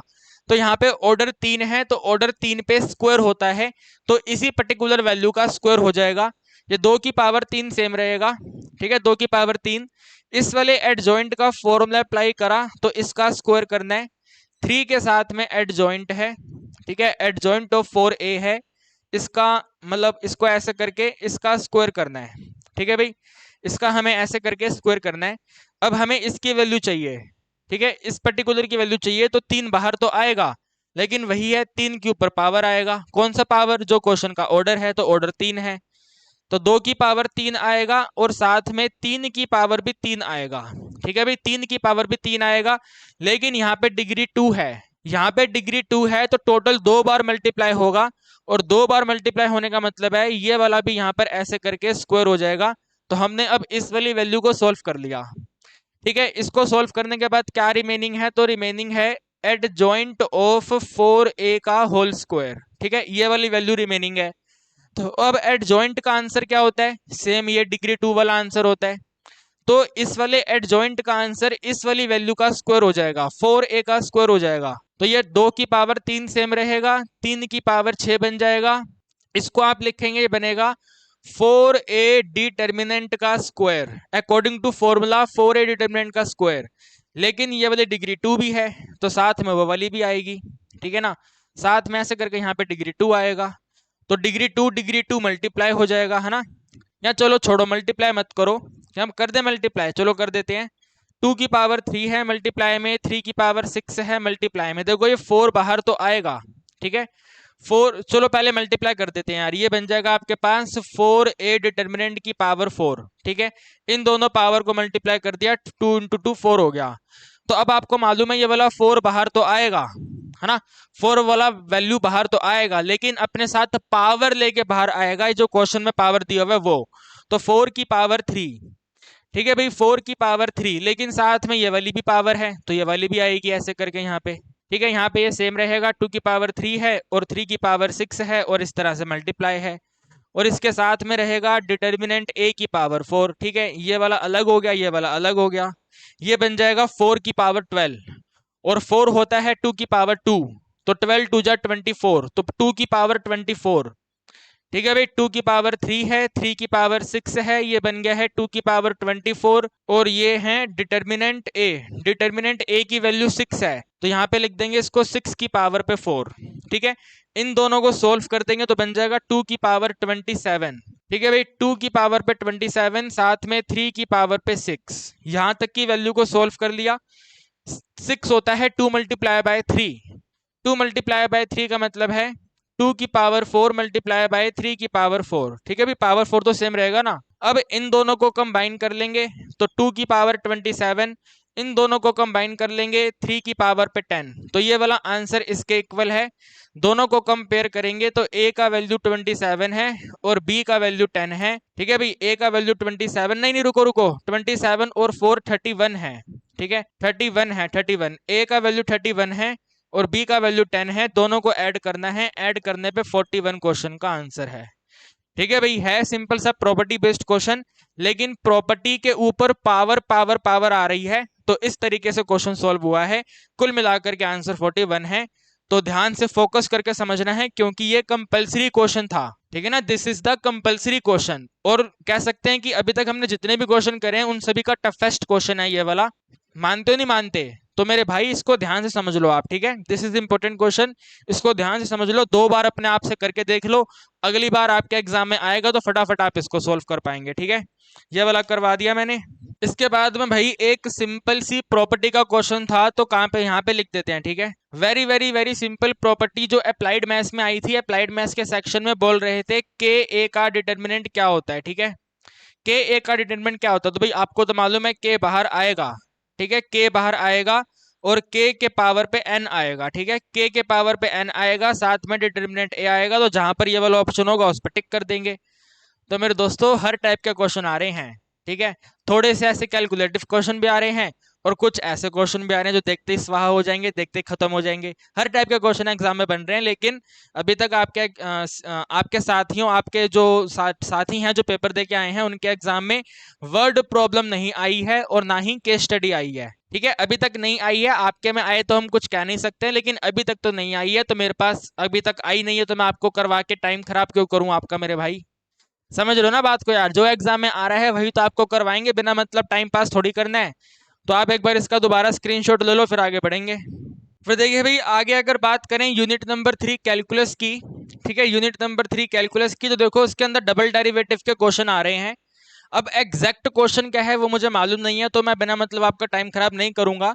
बस आप ध्यान रखिए, पैरामेट्रिक फंक्शन का डबल डेरिवेटिव आ रहा है और किसी पर्टिकुलर वैल्यू पर पूछा जाता है, तो ऐसे टाइप के क्वेश्चंस की प्रैक्टिस आप कर लो। आपके पास जो बुक है उन सभी बुक के क्वेश्चन की प्रैक्टिस कर लो, ठीक है। समझ लो ना बात, पैरामेट्रिक फॉर्म का डबल डेरिवेटिव, ठीक है। एक्स वैल्यू अलग है, वाई वैल्यू अलग है, फिर पहला डेरिवेटिव, डबल डेरिवेटिव, फिर डबल डेरिवेटिव में वैल्यू पुट करना है। इस तरीके का क्वेश्चन बन रहा है, एक क्वेश्चन बन रहा है। तो ये आपके ऊपर चॉइस है कि आप उस एक क्वेश्चन को अटेम्प्ट एग्जाम में करेंगे या नहीं करेंगे, ये कंप्लीटली आपके ऊपर है, क्योंकि आप एग्जाम में वो वाला क्वेश्चन स्किप भी कर सकते हैं। Are you getting my point. तो पैरामेट्रिक नोटेशन का डबल डेरिवेटिव का क्वेश्चन आप अपने आप से कर लें, ठीक है। कैलकुलस के डेरिवेटिव में तो ऐसा ही हो रहा है एप्लीकेशन डेरिवेटिव के जो डायरेक्ट क्वेश्चन मुझे देखने को मिले हैं वो मैं आपको करवा देता हूं। पहला क्वेश्चन था x की पावर 2 माइनस 2x कौन से इंटरवल में डिक्रीजिंग है। ठीक है, क्या क्वेश्चन है, x की पावर 2 माइनस में 2x कौन से इंटरवल में डिक्रीजिंग है। तो भाई आसान है, पहले डेरिवेटिव करेंगे, डेरिवेटिव करेंगे तो 2x माइनस 2 आएगा, फिर आप डेरिवेटिव को जीरो करेंगे, जीरो करने पे 2x माइनस 2 का टोटल वैल्यू जीरो होगा, यानी x का वैल्यू 1 होगा। ठीक है, x का वैल्यू 1 है तो इंटरवल आ गया 1 है। 1 से बड़ी वैल्यू यहाँ पे सब्सिट्यूट करेंगे तो आंसर आपका पॉजिटिव रहेगा। 1 से छोटा वैल्यू यहाँ पे सब्सिट्यूट करेंगे तो आंसर नेगेटिव रहेगा। नेगेटिव का मतलब डिक्रीजिंग है, पॉजिटिव का मतलब इंक्रीजिंग है। तो माइनस इन्फिनिटी से 1 ओपन इंटरवल में डिक्रीजिंग है और 1 से लेकर इन्फिनिटी में ये इंक्रीजिंग है। आपके एग्जाम में पूछा था डिक्रीजिंग कहाँ पर है, अगर इंक्रीजिंग पूछेंगे तो भी बता देंगे, कोई दिक्कत वाली बात नहीं है। ठीक है ना। इसके बाद में इसके बाद में देखो क्वेश्चन, एक बच्चा बता रहा था, जोबन जोबन सिंह नाम है बच्चे का। ठीक है, आपने सुना भी होगा हमारे एनालिसिस की वीडियो में। तो जोबन भाई बता रहा था इंक्रीजिंग डिक्रीजिंग का ही इंटरवल वाला क्वेश्चन आया था। तो इंटरवल वाला क्वेश्चन ऐसा होता है, देखो इंटरवल वाला क्वेश्चन ऐसा है भाई, क्वेश्चन बोलेगा लेट एफ एक्स, भाई जो एफ एक्स का वैल्यू है वो एक्स की पावर 2 प्लस में 3ax के एडिशन में 4 है, जहां पर x की वैल्यू जो है क्लोज इंटरवल -1 से लेकर 6 है। ठीक है, x की वैल्यू ये है इंटरवल वाला। तो रेंज ऑफ a बताओ। ठीक है, रेंज ऑफ a बताओ फॉर विच, जिस वैल्यू के लिए, यानी कि a की कौन सी वैल्यू के लिए जो हमारा फंक्शन है for which F x is strictly increasing.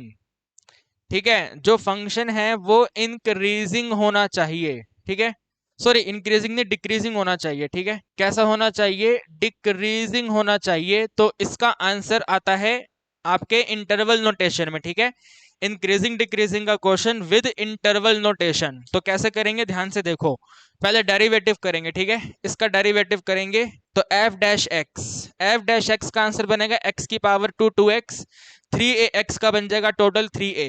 तो ये आपका डेरिवेटिव है। ठीक है, दिस इज द डेरिवेटिव। और डिक्रीजिंग वाले फंक्शन का प्रॉपर मतलब डिक्रीजिंग वाले फंक्शन का नेचर होता है कि डेरिवेटिव आपका नेगेटिव होना चाहिए। नेगेटिव यानी कि f dash x less than 0 होना चाहिए। ठीक है, f dash x less than 0 होना चाहिए। और यहाँ पे आपको कहते हैं x का वैल्यू ये है। ठीक है, x का वैल्यू यहाँ से यहाँ पर है, तो लिखते हैं भैया x का वैल्यू यहाँ से यहाँ पर है, यानी कि -1 से लेकर बड़ा है लेकिन 6 से छोटा है। ठीक है, उस वाली वैल्यू को ऐसे लिख देंगे, x की वैल्यू -1 से बड़ी है 6 से छोटी है। तो हमें क्या करना है, हमें इस x की वैल्यू को इसमें कन्वर्ट करना है so that f dash x का आंसर हमारे पास आ जाए। जैसे ही f डैश एक्स का आंसर आएगा उसको इस वाली प्रॉपर्टी से सॉल्व करेंगे, लेकिन पहले पता करेंगे f डैश एक्स का आंसर है क्या। तो यहाँ पे x है और यहाँ पे 2x है, 2 हर जगह पे मल्टीप्लाई करेंगे तो बनेगा -2 स्मॉलर इक्वल में 2x स्मॉलर इक्वल टू में 2 6 12 हो गया। फिर ये 3a चाहिए, हर जगह पे 3a ऐड कर देंगे तो बनेगा -2 प्लस में 3a स्मॉलर इक्वल 2x के एडिशन में 3a स्मॉलर इक्वल 12 के एडिशन में 3a।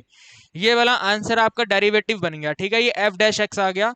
तो f dash x smaller equal 12 plus में 3a स्मॉलर इक्वल -2 प्लस में 3a। ठीक है भाई, ये हमारे डेरिवेटिव का आंसर है। डेरिवेटिव का आंसर यहां से लेकर यहां तक है, और आपको ये मालूम है डेरिवेटिव का आंसर स्मॉलर देन 0 होना चाहिए।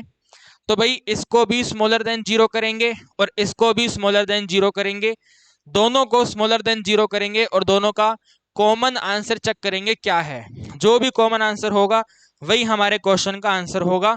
तो एक बार इस वाली प्रॉपर्टी के हिसाब से एक बार मैंने इसको लिया तो ये -2 प्लस में 3a है, -2 प्लस में 3a स्मॉलर 0, यानी कि 3a का वैल्यू स्मॉलर 2 है और a का वैल्यू स्मॉलर में 2/3 है।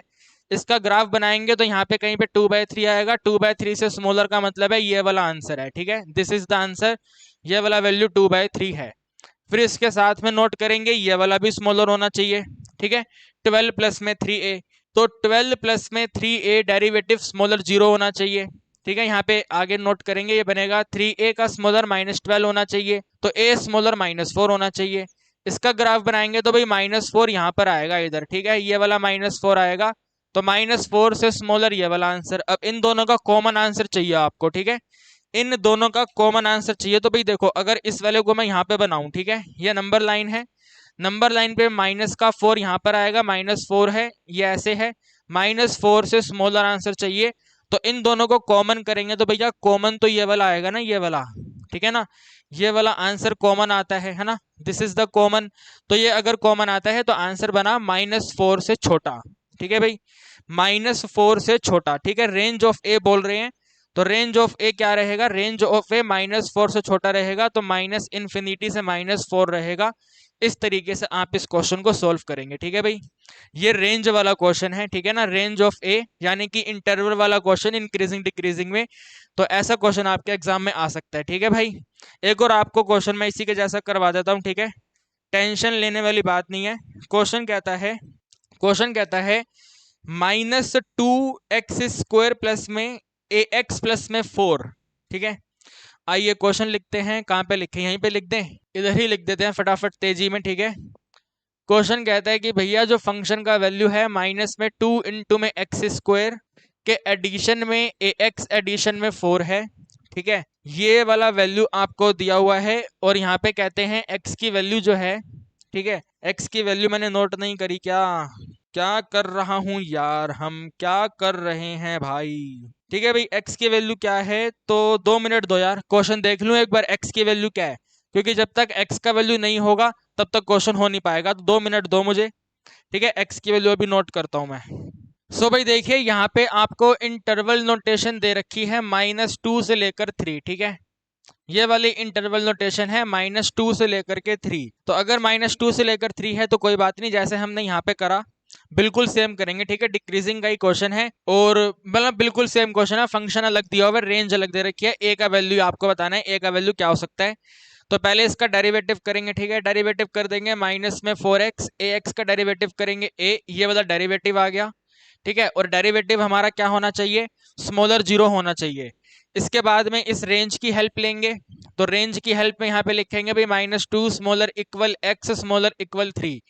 इस वाली वैल्यू x को डेरिवेटिव में कन्वर्ट करना है, तो -4 मल्टीप्लाई करेंगे। याद है इनइक्वालिटी का कंसेप्ट, माइनस मल्टीप्लाई करके इनइक्वालिटी रिवर्स हो जाती है। यहाँ पे माइनस का 4 मल्टीप्लाई करेंगे 8 हो जाएगा, लेकिन ये वाला साइन चेंज होकर के ऐसे हो जाएगा, यहाँ पे माइनस में 4x आ जाएगा, ये वाला भी चेंज हो जाएगा, ऐसे हो जाएगा, और -4 मल्टीप्लाई -12 हो जाएगा, ठीक है, ऐसे आ गया। इसको हम दोबारा से रिवर्स करके लिख देंगे, -12 आगे कर लेंगे इस तरफ को, -12, फिर ये वाला साइन ऐसे करके, फिर माइनस में 4x, फिर ये वाला साइन, और फिर ये वाला 8 आ गया। तो हमने इसको ऐसे करके लिख लिया, ठीक है, रिवर्स ऑर्डर में करके लिख लिया। फिर एक ये वाला वैल्यू है, ठीक है, इसमें एडिंग ए करना है, तो -12 प्लस में ए स्मॉलर इक्वल माइनस में 4x प्लस में ए स्मॉलर इक्वल 8 प्लस में ए, ऐसे आ गया ये। अब जैसे हमने यहाँ पे करा था वैसे वहां पे सॉल्व करेंगे, ठीक है ना। एक बार पहले इसको 0 करेंगे, तो -12 प्लस में ए स्मॉलर 0 यानी ए स्मॉलर प्लस 12। इसके साथ में इसको करेंगे, तो 8 प्लस में ए स्मॉलर 0 यानी ए स्मॉलर -8, ठीक है भाई। ए का वैल्यू 12 से छोटा, ए का वैल्यू -8 से छोटा, दोनों का कॉमन वैल्यू आपको चाहिए, ठीक है। 12 कहीं पर यहाँ पर आएगा, 12 से छोटा ये वाला आंसर आएगा, ठीक है। और सिमिलर वे में माइनस का 8 यहाँ पर आएगा, -8 से छोटा वैल्यू भी यहीं पे आएगा। तो आपने देखा ये वाला कॉमन आंसर है, ठीक है, this is the common answer, यानी कि ये वाला आंसर आ गया है -इन्फिनिटी से -8, ठीक है भाई। -इन्फिनिटी से -8 आपके क्वेश्चन का आंसर है। अब आपने इन दोनों क्वेश्चन को समझा, बेसिक सीखा, तो एग्जाम में आप एक काम करिएगा, एग्जाम में जो राइट हैंड साइड पर होगा, ठीक है, एग्जाम में जो राइट हैंड साइड पर होगा उसको स्मॉलर 0 करके आंसर टिक कर देना। देखो, इसको स्मॉलर 0 करके आंसर बना था ये वाला, और यही इस क्वेश्चन का कॉमन पोर्शन बना था। इस वाले क्वेश्चन में जो राइट हैंड साइड पर है ये वाला, ठीक है, ये वाला राइट हैंड साइड पर है, तो यही वाला आंसर बना है और यही वाला कॉमन आंसर बना है। तो ये आप कह सकते हैं एक तरीके से आपको मेहनत कम करनी पड़ेगी, ठीक है, मेहनत कम करनी पड़ेगी, बस यहाँ तक आएंगे। यहाँ तक आने के बाद में जो राइट हैंड साइड पर होगा उसको स्मॉलर जीरो करेंगे, आंसर आ जाएगा। यहां तक आएंगे, स्मॉलर जीरो करेंगे, राइट हैंड साइड पे जो स्मॉलर जीरो करेंगे वहीं से आंसर आ जाएगा। ठीक है, ऐसे पूरा बेसिक से करने की जरूरत नहीं पड़ेगी, लेकिन हमने आपको बेसिक बता दिया है। ठीक है, एग्जाम में फटाफट आप कर देना तेजी में, राइट हैंड साइड वैल्यू को स्मॉलर जीरो करके, राइट हैंड साइड वैल्यू को स्मॉलर जीरो करके समय कम हो जाएगा भाई, समय कम हो जाएगा। सीबीएसई का पेपर थोड़ी है हर चीज लिख के आनी है, फटाफट तेजी में आंसर टिक करना है। तो आंसर टिक करने के लिए राइट हैंड साइड वैल्यू को जीरो, स्मॉलर जीरो करेंगे, आपके क्वेश्चन का आंसर हो जाएगा, सिंपल सी बात है। ठीक है, तो भाई देखो एक बार कहीं कोई दिक्कत, इंक्रीजिंग डिक्रीजिंग का इंटरवल वाला क्वेश्चन। ठीक है, फिर देखो भाई इसके बाद क्वेश्चन दे रखा था, अगर रिवेन्यू फंक्शन, ठीक है, अगर रिवेन्यू फंक्शन 4x² प्लस में 10x, ठीक है, 4x² प्लस 10x प्लस 3 है, तो मार्जिनल रिवेन्यू बताइए एट 20 लेवल ऑफ आउटपुट। ठीक है, 20 यूनिट्स का मार्जिनल रिवेन्यू क्या होगा ये आप बताएं। तो आसान क्वेश्चन है, कोई दिक्कत नहीं है। रिवेन्यू का डेरिवेटिव करेंगे, आपके पास मार्जिनल रिवेन्यू आ जाएगा।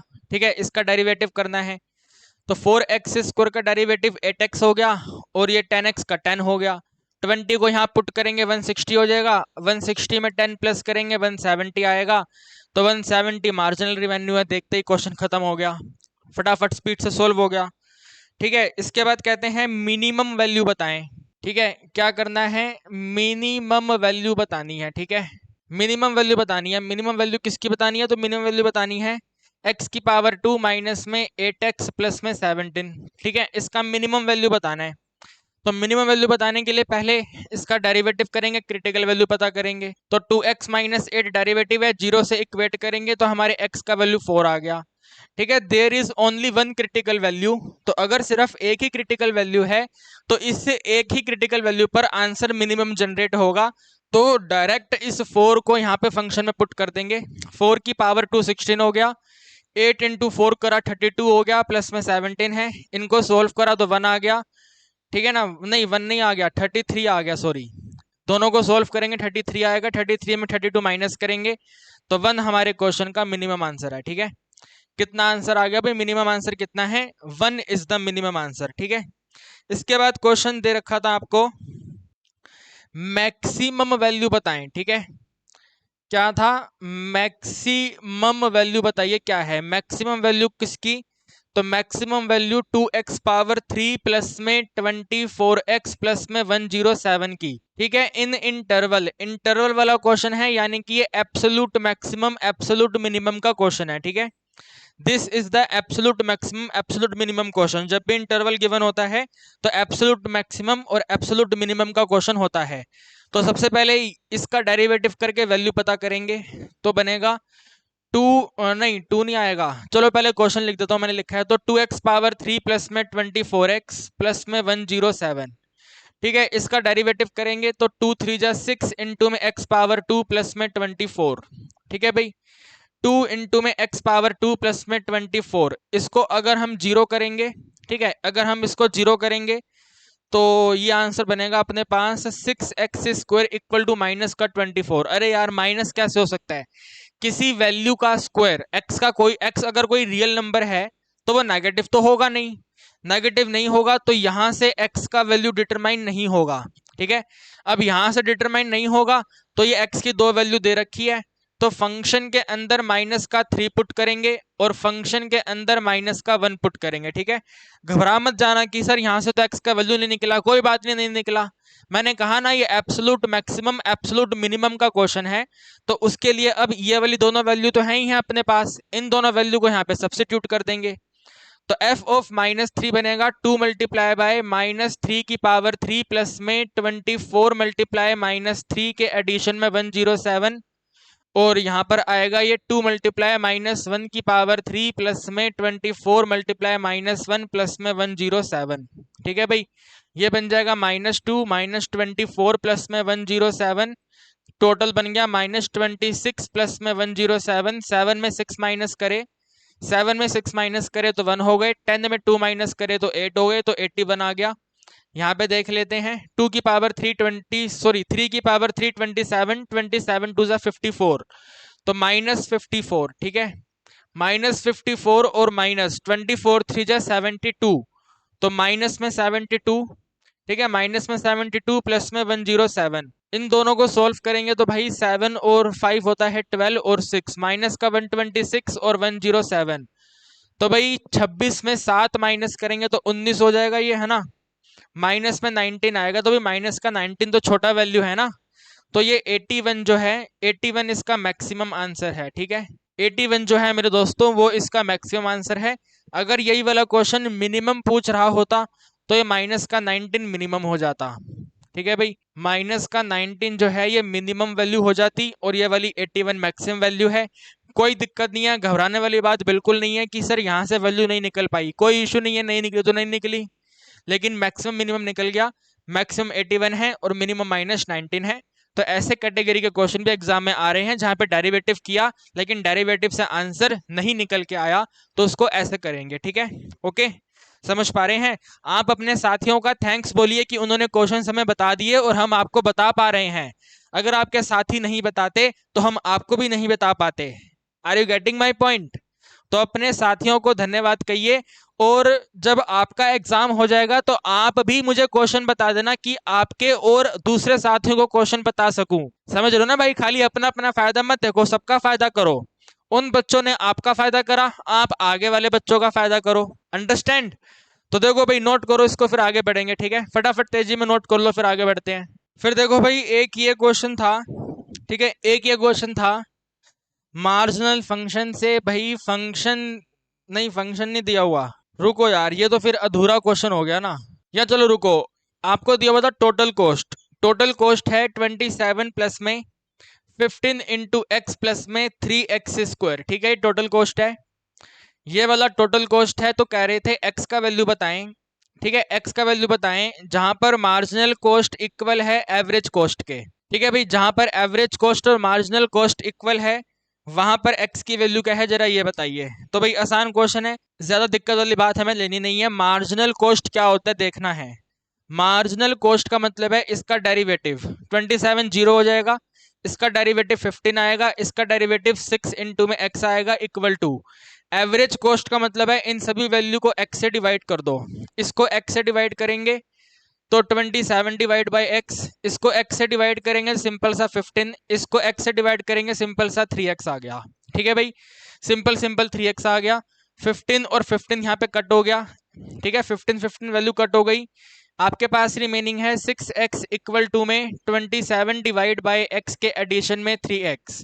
यहाँ से 3 कॉमन कर लेते हैं। ठीक है, 3 को कॉमन करा तो वैल्यू बना है 9 डिवाइड बाई एक्स के एडिशन में सिंपल सा x, और यहाँ पे तो 6x है ही, तो 6 1 जा 6, 6 2 जा हो गया। यहाँ पे वैल्यू बना है 2x इक्वल टू, इस x को यहाँ मल्टीप्लाई कर देंगे तो 9 के एडिशन में x पावर 2 के डिनोमिनेटर में x है, ये यहाँ मल्टीप्लाई हो जाएगा तो 2x² के इक्वल टू में 9 प्लस में x पावर 2 है, ये इधर आ जाएगा तो बन जाएगा x पावर 2 इक्वल टू में 3, और यहाँ से लिख देंगे x इक्वल टू में 3। यहाँ पर माइनस नहीं लेंगे क्योंकि x यहाँ पर लेवल ऑफ आउटपुट है, और जो भी प्रोडक्शन होगा वो कभी नेगेटिव नहीं होगा, तो पॉजिटिव आंसर लेंगे। तो x की वैल्यू 3 पर मार्जिनल कॉस्ट और एवरेज कॉस्ट इक्वल है। आसान क्वेश्चन है, कोई दिक्कत तो नहीं है। Very good, thank you. अब और क्वेश्चन मुझे मिल नहीं पाए इसके, जितने क्वेश्चन मिले मैंने आपको करवा दिए। ठीक है, जितने क्वेश्चन मिले मैंने आपको करवा दिए, और एक क्वेश्चन हमने मतलब आपने हमारा एनालिसिस वाला वीडियो देखा है, तो एनालिसिस वाले वीडियो में जोबन भाई ने हमें बताया था कि सर एक क्वेश्चन आया है। वेट अ सेकंड, मैं वो क्वेश्चन नोट करता हूँ फिर आपको कराता हूँ। ठीक है, देखिए भाई, ये 2 क्वेश्चन हैं, ठीक है, जो हमारे जोबन भाई के एग्जाम में आया था। ठीक है, उसका एग्जाम हो चुका है तो उसने ही हमें बताया है, और एक लड़की समीक्षा है, उसका एग्जाम हो चुका है, उसने हमें क्वेश्चंस बताए हैं। ठीक है, तो समीक्षा के एग्जाम में तो ऐसे क्वेश्चन नहीं आए, लेकिन जोबन भाई के एग्जाम में ऐसे क्वेश्चन आए हैं। ठीक है, तो भाई क्वेश्चन आपको कहता है फाइंड द पॉइंट, पॉइंट पता करिए इस कर्व के ऊपर, इस कर्व के ऊपर पॉइंट पता करिए जहां पर, ठीक है, कंडीशन दिया हुआ है जहां पर y कोऑर्डिनेट में जो चेंज है, y कोऑर्डिनेट का चेंज का मतलब है dy अपॉन में dt। ठीक है, dy अपॉन dt, तो dy अपॉन में dt क्या है, 8 टाइम्स है। ठीक है, dy बाई dt क्या है, 8 टाइम्स है, 8 मल्टीप्लाई है। ठीक है, 8 मल्टीप्लाई किसके है, तो 8 मल्टीप्लाई x कोऑर्डिनेट के है, x कोऑर्डिनेट का चेंज dx अपॉन में dt। तो इस कंडीशन का यूज करना है, D Y by D T जो है वो 8 इंटू में D X by D T है, दोनों तरफ से डी टी कैंसिल करेंगे तो बनेगा डी वाई अपॉन में डी एक्स। ठीक है, D Y upon D X equal to में 8। ये कंडीशन आपको दे रखी है भाई, इसका डेरिवेटिव करेंगे तो वो 8 के इक्वल है। तो बताइए पॉइंट क्या है, पॉइंट का मतलब x और y दोनों की वैल्यू क्या है ये बताएं। तो बिल्कुल आसान question, D Y by D X इसका पता कर लेते हैं। ठीक है, यहाँ पर इसका डेरिवेटिव करेंगे, 6 सेम रहेगा, 6 के साथ में D Y by D X आएगा। ठीक है, 6 के साथ में D Y by D X आएगा इक्वल टू एक्स की पावर 3 का डेरिवेटिव 3 मल्टीप्लाई एक्स पावर 2, 2 का डेरिवेटिव 0 हो जाएगा। यहाँ पे ये 3 1 जा 3 है, 3 2 जा 6 है, 2 सेम रहेगा।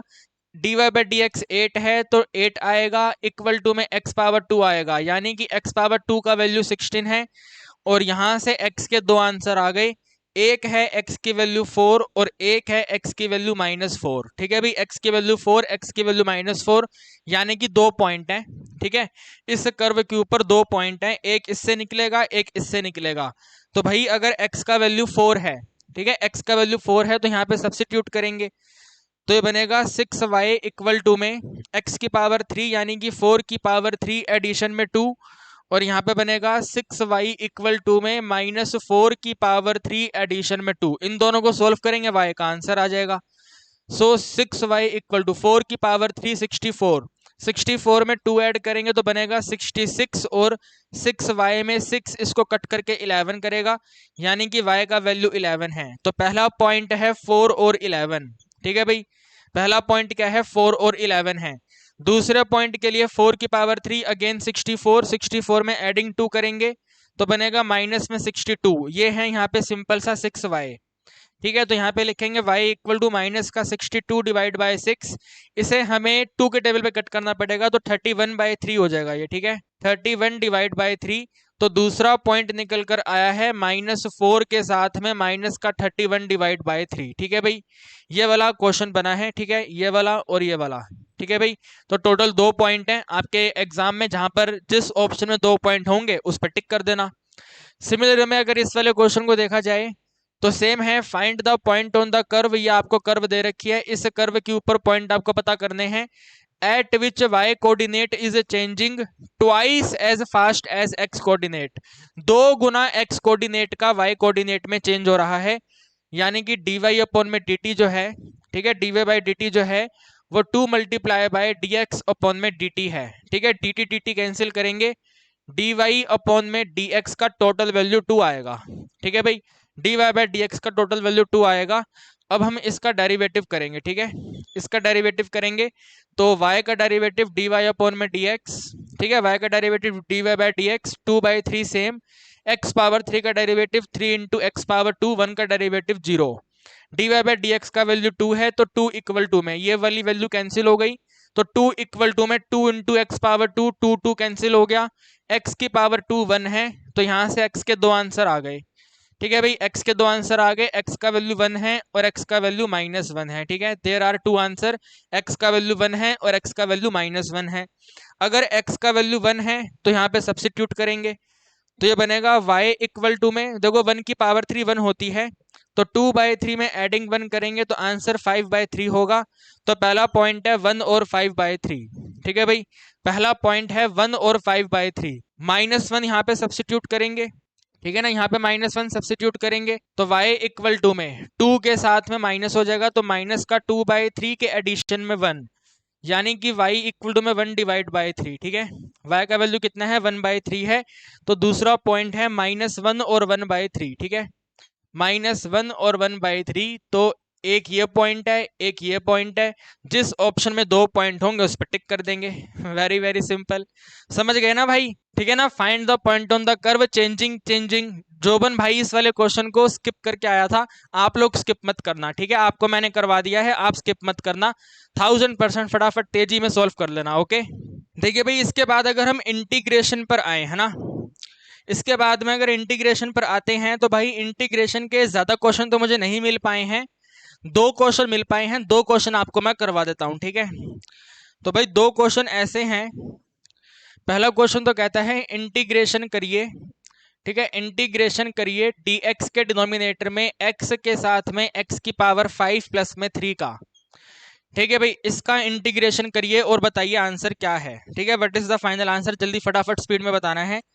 तो ऐसे क्वेश्चन को फटाफट स्पीड में करने के लिए क्या करते हैं, जो यहाँ पे x है ना, इसको इसके जैसा बनाते हैं। ठीक है, इस वाली वैल्यू को ऐसा बनाते हैं, इस वाली वैल्यू को ऐसा बनाएंगे तो हमें x की पावर 4 मल्टीप्लाई करना पड़ेगा। तो x की पावर 4 ऊपर भी लिखा और यहाँ पे x की पावर 4 लिखा, साथ में ये वाला x है और साथ में x की पावर 5 प्लस में 3 है। ठीक है, इतना तो आप समझ गए। इनको मल्टीप्लाई करेंगे तो x की पावर 5 आ गया। ठीक है, x की पावर 4 के डिनोमिनेटर में x की पावर 5 के साथ में x की पावर 5 प्लस में 3 है और यहाँ पे ऐसे dx है। ठीक है भाई, ये वाला आंसर आ गया। अब इसके बाद में आपको पता चलेगा भाई x की पावर 5 का डेरिवेटिव 5 इंटू में x पावर 4 होता है। ठीक है, अगर हम x पावर 5 का डेरिवेटिव करते हैं तो x पावर 5 का डेरिवेटिव 5 इंटू में x पावर 4 होता है। ठीक है भाई, इसका डेरिवेटिव इसके इक्वल होता है। तो यहाँ पे 5 नहीं है, ठीक है ना, यहाँ पर 5 नहीं है तो 5 लिख दो यहाँ पर। ठीक है, 5 यहाँ पे लिखा तो 5 ही आपका डिवाइड हो जाएगा ऐसे करके। ठीक है, 5 ही यहाँ पे डिवाइड होगा। तो क्वेश्चन अब इस तरीके से बन जाएगा 1/5 के साथ में इंटीग्रेशन 5 इंटू में x पावर 4 के डिनोमिनेटर में x पावर 5 के साथ में x पावर 5 एडिशन में 3। ठीक है भाई, ये वाला आंसर आ गया। इसका अगला स्टेप होता है कि इन दोनों को माइनस करो। ठीक है भाई, x पावर 5 प्लस में 3 और माइनस x पावर 5 करेंगे तो आंसर 3 आएगा। ठीक है भाई, आंसर कितना आएगा, 3 आएगा। और लोगैरिथम के साथ में भाई न्यूमरेटर में आएगा छोटा वैल्यू। ठीक है, इन दोनों में से छोटा क्या है, तो भाई x की पावर 5 और x की पावर 5 प्लस थ्री का मतलब है डेफिनेटली वो वैल्यू बड़ी हो जाएगी। एक x प्लस 3 है, एक x प्लस 5 है, एक वैल्यू में आपने 3 इंक्रीज कर दिया तो ये वाला वैल्यू बड़ा हो गया, तो ये वाला वैल्यू छोटा है, x की पावर 5 छोटा है। ठीक है, तो छोटा वैल्यू x की पावर 5 छोटा वैल्यू डिवाइड बाय x की पावर 5 एडिशन में 3 बड़ा वैल्यू। ठीक है, तो ये आपके क्वेश्चन का आंसर आ गया, प्लस में सी कर देंगे, दिस इज द, ठीक है, कंसेप्चुअल क्वेश्चन। कंसेप्चुअल तो नहीं कहेंगे, ये शॉर्टकट मेथड मैंने बनाया हुआ है। ठीक है, ये शॉर्टकट मेथड मैंने बनाया हुआ है, अदरवाइज आप इसको सब्सटीट्यूशन मेथड से भी कर सकते हैं, कोई दिक्कत नहीं आएगी। सब्सटीट्यूशन मेथड आप अप्लाई करिए, देयर इज नो दिक्कत एट ऑल।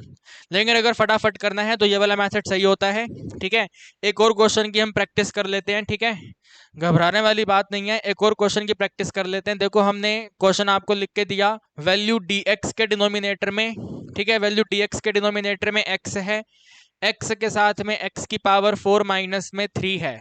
ठीक है भाई, x की पावर 4 माइनस में 3 है। तो जैसे जैसे मैंने यहाँ पे स्टेप फॉलो करे वही स्टेप हमें यहाँ पे फॉलो करने हैं। तो आइए बारी बारी धीरे धीरे करते हैं। पहले यहाँ पे 4 है तो यहाँ पे 4 बनाने के लिए पावर 3 मल्टीप्लाई करेंगे, x पावर 3 के डिनोमिनेटर में ये भी x पावर 4 हो जाएगा और साथ में x की पावर 4 माइनस 3 है। ठीक है, इस तरीके से आ गया।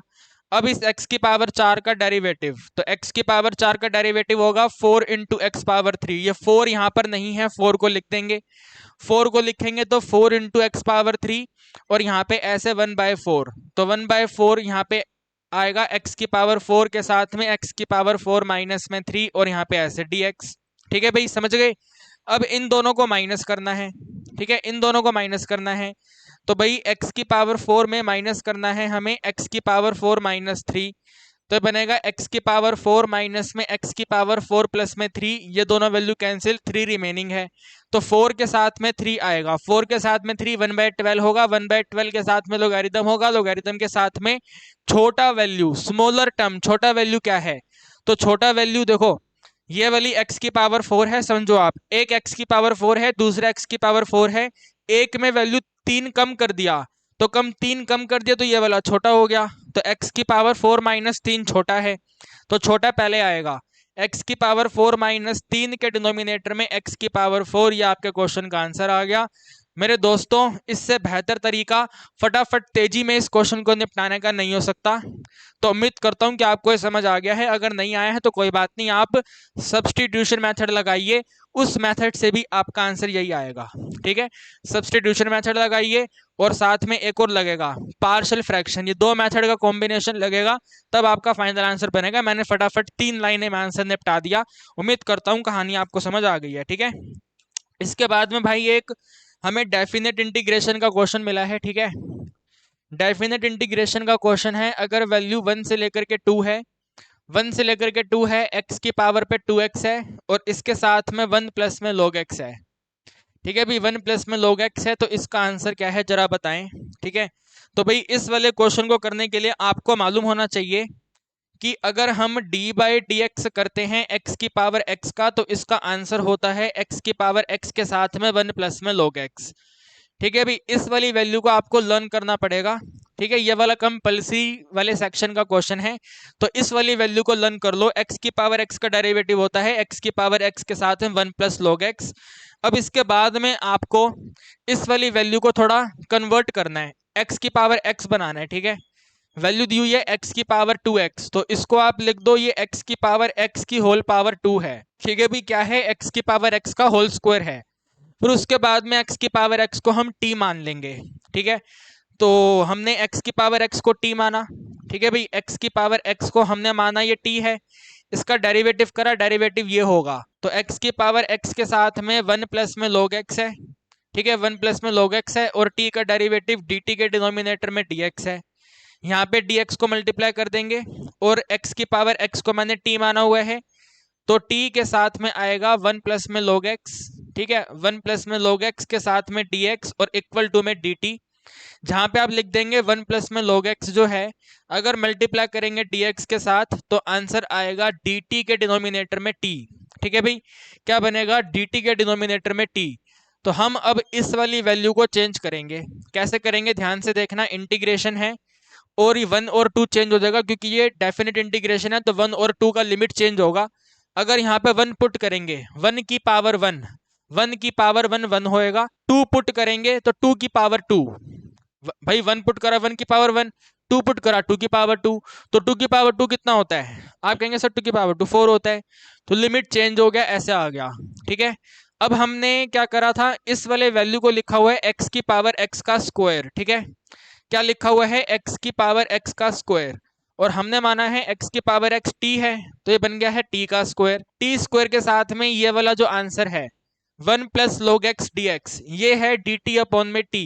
ठीक है, क्या है ये, dt अपॉन में t, तो t ने इसको कट करा, t आ गया, तो भाई t dt का इंटीग्रेशन करना है, 1 और 4 पुट करना है, t का आंसर होता है t स्क्वायर अपॉन में 2, t स्क्वायर अपॉन में 2, 1 और 4 पुट करेंगे। ठीक है, अब तो क्वेश्चन आसान हो गया ना, आगे तो हो जाएगा, देयर इज नो दिक्कत एट ऑल। तो 1/2 को अलग कर लो, 1/2 को अलग कर लो, 4 पुट कर दो, 4 का स्क्वायर होगा 16, 1 का स्क्वायर होगा 1, यानी कि आंसर बन गया 15/2। तो जिस ऑप्शन में 15/2 है उस पर टिक कर देंगे, क्वेश्चन आसान हो गया। भाई समझ पा रहे हो, देखो समीक्षा और जोबन भाई के पेपर में क्वेश्चन आया तो उन्हें मुश्किल लगा होगा, अब अगर आपके एग्जाम में रिपीट हो गया तो आपको आसान लगेगा, आपको मुश्किल नहीं लगेगा। ठीक है भाई समझ पा रहे हो ना। ठीक है जी, तो ये वाला करवा दिया मैंने, एक बार आप इसको देखिए फिर आगे बढ़ेंगे। ठीक है, फटाफट आप एक बार इसको देखें फिर आगे बढ़ते हैं। धान की धंधन है तू, धान की धंधन है, धान की धंधन है तू, धान की धंधन है, धान की धंधन है तू, धान की धंधन है, धान की धंधन है तू, धान की धंधन है, धान की धंधन है तू, धान की धंधन है, धान की धंधन है तू, धान की धंधन है। देखिए भाई, फिर एक हमें समीक्षा ने क्वेश्चन बताया था कि एरिया अंडर द कर्व का, एरिया अंडर द कर्व से एरिया ऑफ इलिप्स आया था। ठीक है भाई, क्या आया था, एरिया ऑफ इलिप्स आया था। तो मेरे दोस्तों एरिया ऑफ इलिप्स होता है पाई ए बी। ठीक है भाई, क्या होता है, पाई ए बी। अगर इलिप्स का इक्वेशन एक्स स्क्वायर अपॉन में ए स्क्वायर के एडिशन में वाई स्क्वायर अपॉन में बी स्क्वायर इक्वल टू 1 दिया हुआ है, तो इसका जो एरिया है वो होता है पाई ए बी। डायरेक्ट आंसर, एकदम फटाफट तेजी में डायरेक्ट आंसर आता है पाई ए बी करके। तो समीक्षा ने क्वेश्चन बताया था, क्वेश्चन ऐसा था, x की पावर 2 अपॉन में 2 की पावर 2 एडिशन में y की पावर 2 अपॉन में 3 की पावर 2 अगर 1 है तो एरिया ऑफ इलिप्स क्या है। ठीक है, एरिया ऑफ इलिप्स क्या है, तो भाई 2 की पावर 2, a की पावर 2 यानी a का वैल्यू 2 है, b की पावर 2, 3 की पावर 2 यानी b का वैल्यू 3 है। तो जो ए फॉर एरिया है वो पाई ए बी है, पाई मल्टीप्लाई 2 मल्टीप्लाई 3 है, यानी कि टोटल 6 पाई आंसर है। ठीक है भाई, आंसर कितना है, कुल मिलाकर के 6 पाई है, वेरी वेरी सिंपल है। ठीक है भाई, वेरी वेरी सिंपल। इसके बाद में देखो, अब आपके एग्जाम में क्वेश्चन ऐसे आ सकता है कि भैया जो ये इक्वेशन है x की पावर 2 अपॉन में 9 हो और साथ में y की पावर 2/16 हो इक्वल टू में 1 हो, ऐसे आ सकता है। यहाँ पे तो स्क्वायर स्क्वायर है, वहां पे सिंपल है। ठीक है, तो अगर सिंपल है तो a और b का वैल्यू स्क्वायर रूट करने से निकल जाएगा। ठीक है, ये जो 9 है ये a स्क्वायर है। ठीक है, a स्क्वायर का वैल्यू 9 है तो कहेंगे a का वैल्यू 3 है। साथ में b स्क्वायर का वैल्यू अगर 16 है तो कहेंगे b का वैल्यू 4 है। तो a for area pi A B होगा, है ना। पाई ए बी यानी कि पाई मल्टीप्लाई 3 मल्टीप्लाई 4 होगा, यानी कि टोटल 12 पाई आंसर होगा। ठीक है भी, ऐसे सिंपल सिंपल क्वेश्चन एग्जाम में बन रहे हैं तो आप कर लेना भाई फटाफट। ठीक है, बाकी और क्वेश्चन मुझे मिल नहीं पाए। ठीक है यार, अब छोटे छोटे बच्चे कितने क्वेश्चन ध्यान रखेंगे बताओ, है ना। जो क्वेश्चन उन्हें याद आ रहे हैं उन्होंने बता दिए, मैंने आपको करवा दिए, है ना। इसके बाद में एक उन्होंने कहा था डिफरेंशियल इक्वेशन का। ठीक है, डिफरेंशियल इक्वेशन का एक ये वाला क्वेश्चन आया है, देखो कौन सा है, ये वाला है। y के साथ में dy बाई डी एक्स है। ठीक है, y के साथ में dy बाई डी एक्स है और इक्वल है e की पावर -x। ये आपको डिफरेंशियल इक्वेशन दे रखी है, इसे सॉल्व करना है और सॉल्यूशन के अंदर y 0 सब्सिट्यूट करना है। ठीक है, और जब भी हम वैल्यू सब्सिट्यूट करते हैं तो पर्टिकुलर सॉल्यूशन होता है, तो आपको डिफरेंशियल इक्वेशन का पर्टिकुलर सॉल्यूशन पता करना था क्या है। ठीक है, तो कैसे करेंगे, वेरिएबल सेपरेट करेंगे, dx को वहां मल्टीप्लाई कर देंगे, तो y के साथ में dy रहेगा और e माइनस एक्स के साथ में dx आएगा, वेरिएबल सेपरेबल। फिर इनका इंटीग्रेशन करेंगे, y का integration y power 2/2 equal to में e माइनस एक्स होगा, e माइनस एक्स के डिनोमिनेटर में -1 और इसमें एडिंग कर देंगे c, तो ये आपके क्वेश्चन का आंसर है। ठीक है, लेकिन इस वाले आंसर में ये वाला आंसर पुट करना है, और इस वाले आंसर का मतलब है y का वैल्यू भी 0 है, x का वैल्यू भी 0 है। ठीक है भाई, y का वैल्यू भी 0 है, x का वैल्यू भी 0 है, तो अगर दोनों वैल्यू 0 है तो यहाँ पर आ जाएगा 0/2 और इक्वल टू में e की पावर 0 1 होता है, तो 1/-1 के एडिशन में c, ये तो 0 है, इक्वल टू में -1 प्लस c है, यानी कि c की वैल्यू 1 है, तो c वैल्यू 1 को यहाँ पे सब्सिट्यूट कर देंगे। ठीक है, तो ये बनेगा आपके पास y पावर 2/2 के इक्वल टू में, ठीक है, माइनस में e माइनस एक्स के एडिशन में 1। ठीक है भाई, ये वाला आंसर है। 2 को दूसरी तरफ मल्टीप्लाई कर देते हैं, ये बन जाएगा वाई स्क्वायर इक्वल टू में माइनस का 2 इंटू में e माइनस प्लस में 2, इसको यहाँ पे प्लस लेके आ जाओ, तो y पावर 2 प्लस में 2 इंटू में e माइनस एक्स माइनस में 2 इक्वल टू में 0। तो जिस ऑप्शन पे ये लिखा होगा उस पर टिक कर देना।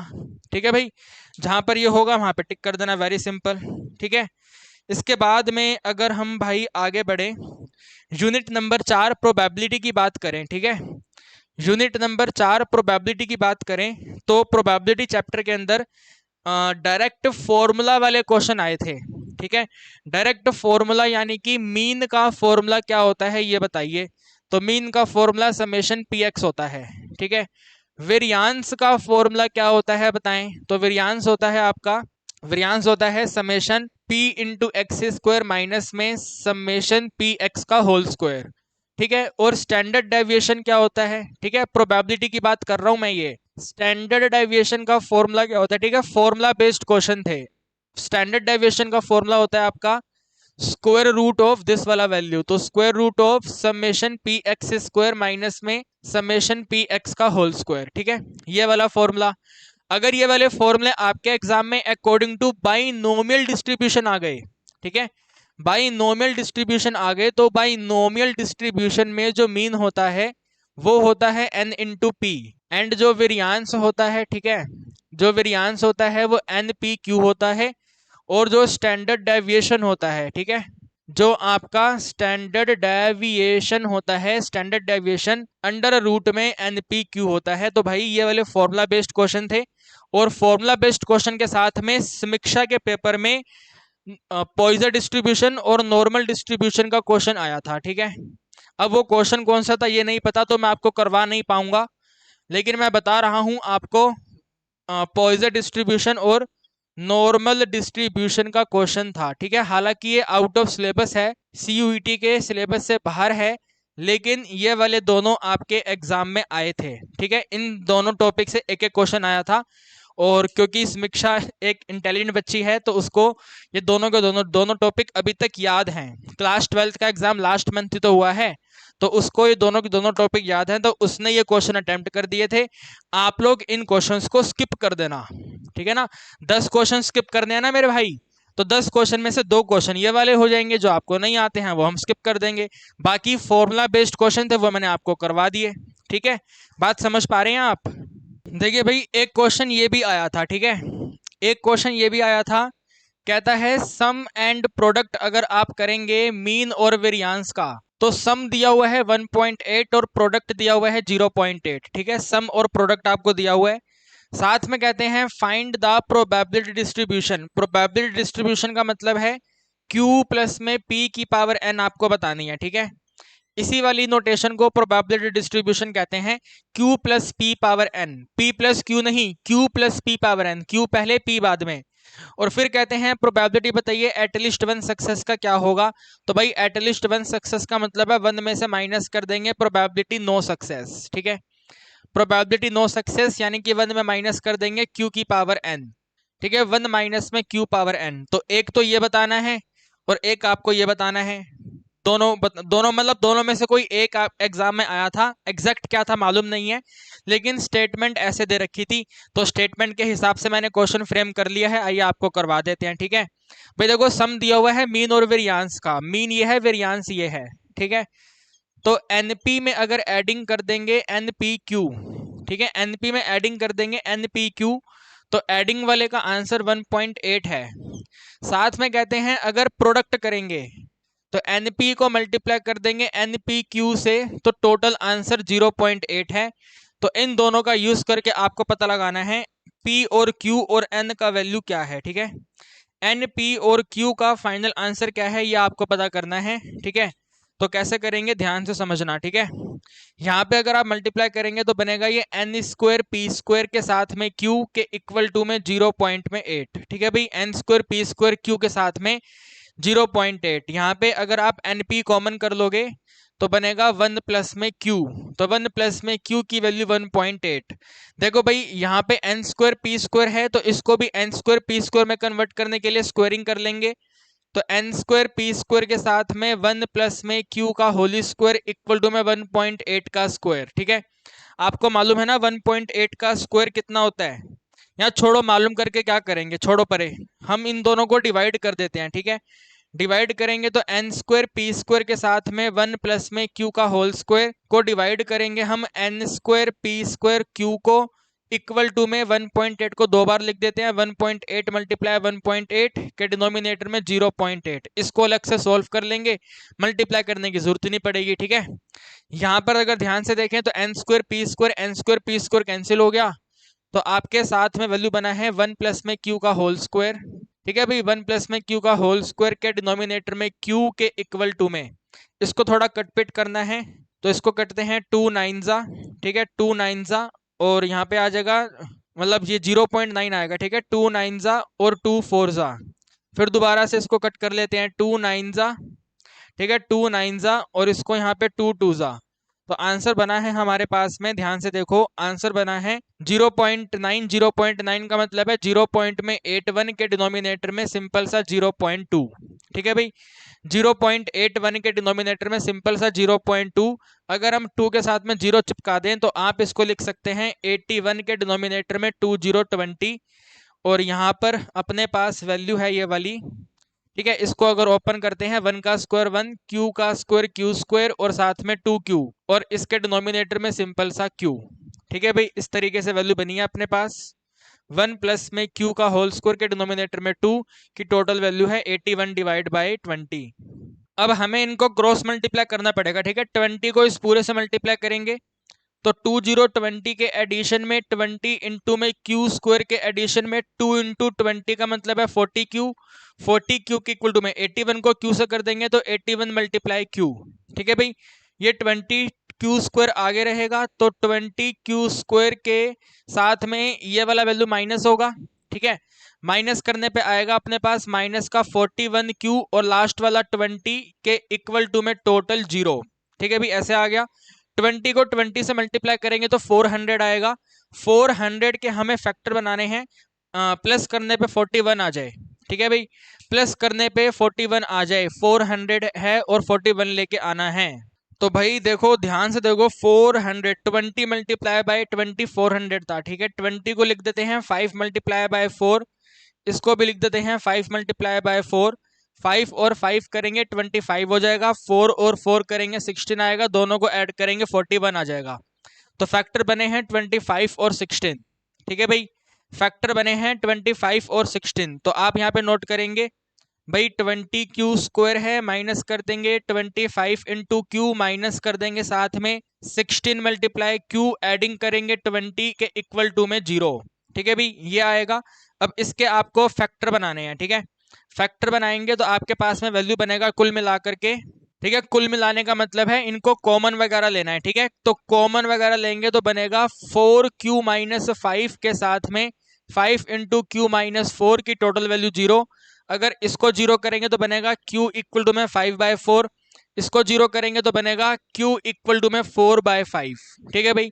अब आपको तो मालूम है सिंगल प्रोबेबिलिटी 1 से बड़ी नहीं हो सकती, q का वैल्यू 1 से बड़ा नहीं हो सकता, 1 से बड़ा नहीं हो सकता, तो 5/4 1 से बड़ा है तो ये वाला कैंसिल होगा, ये वाला आंसर आएगा, ठीक है।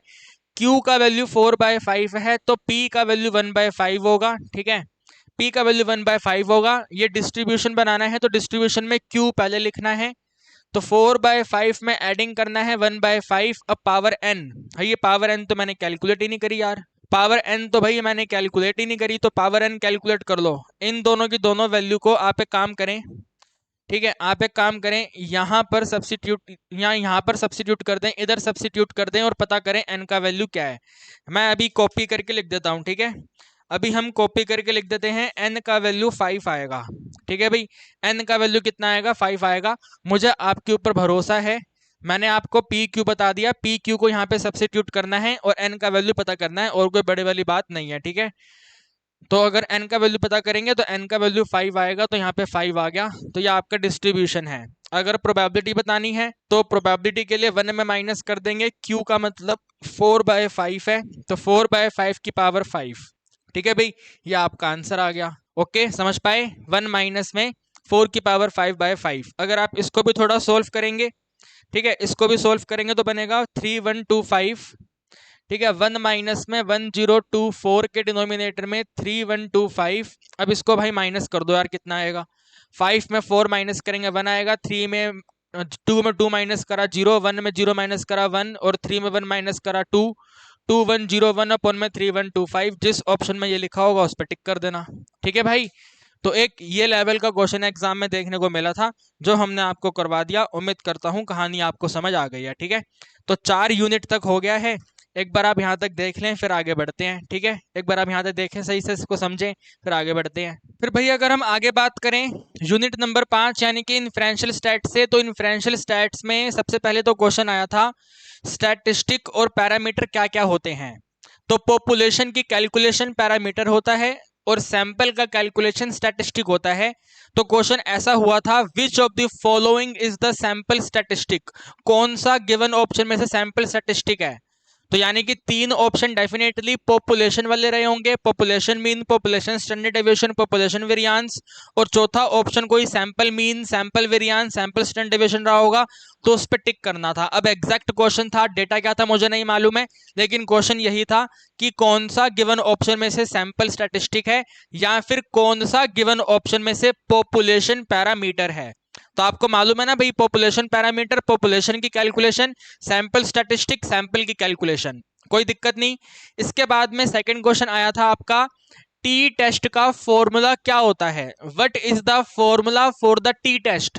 तो एक्स बार माइनस में म्यू के डिनोमिनेटर में एस के इनटू में रूट में एन माइनस 1, ठीक है ना, यही फॉर्मूला होता है। तो जहां पे ये फॉर्मूला लिखा था उस वाले फॉर्मूले पे टिक करना था, बिल्कुल सिंपल, कोई घबराने वाली बात नहीं है।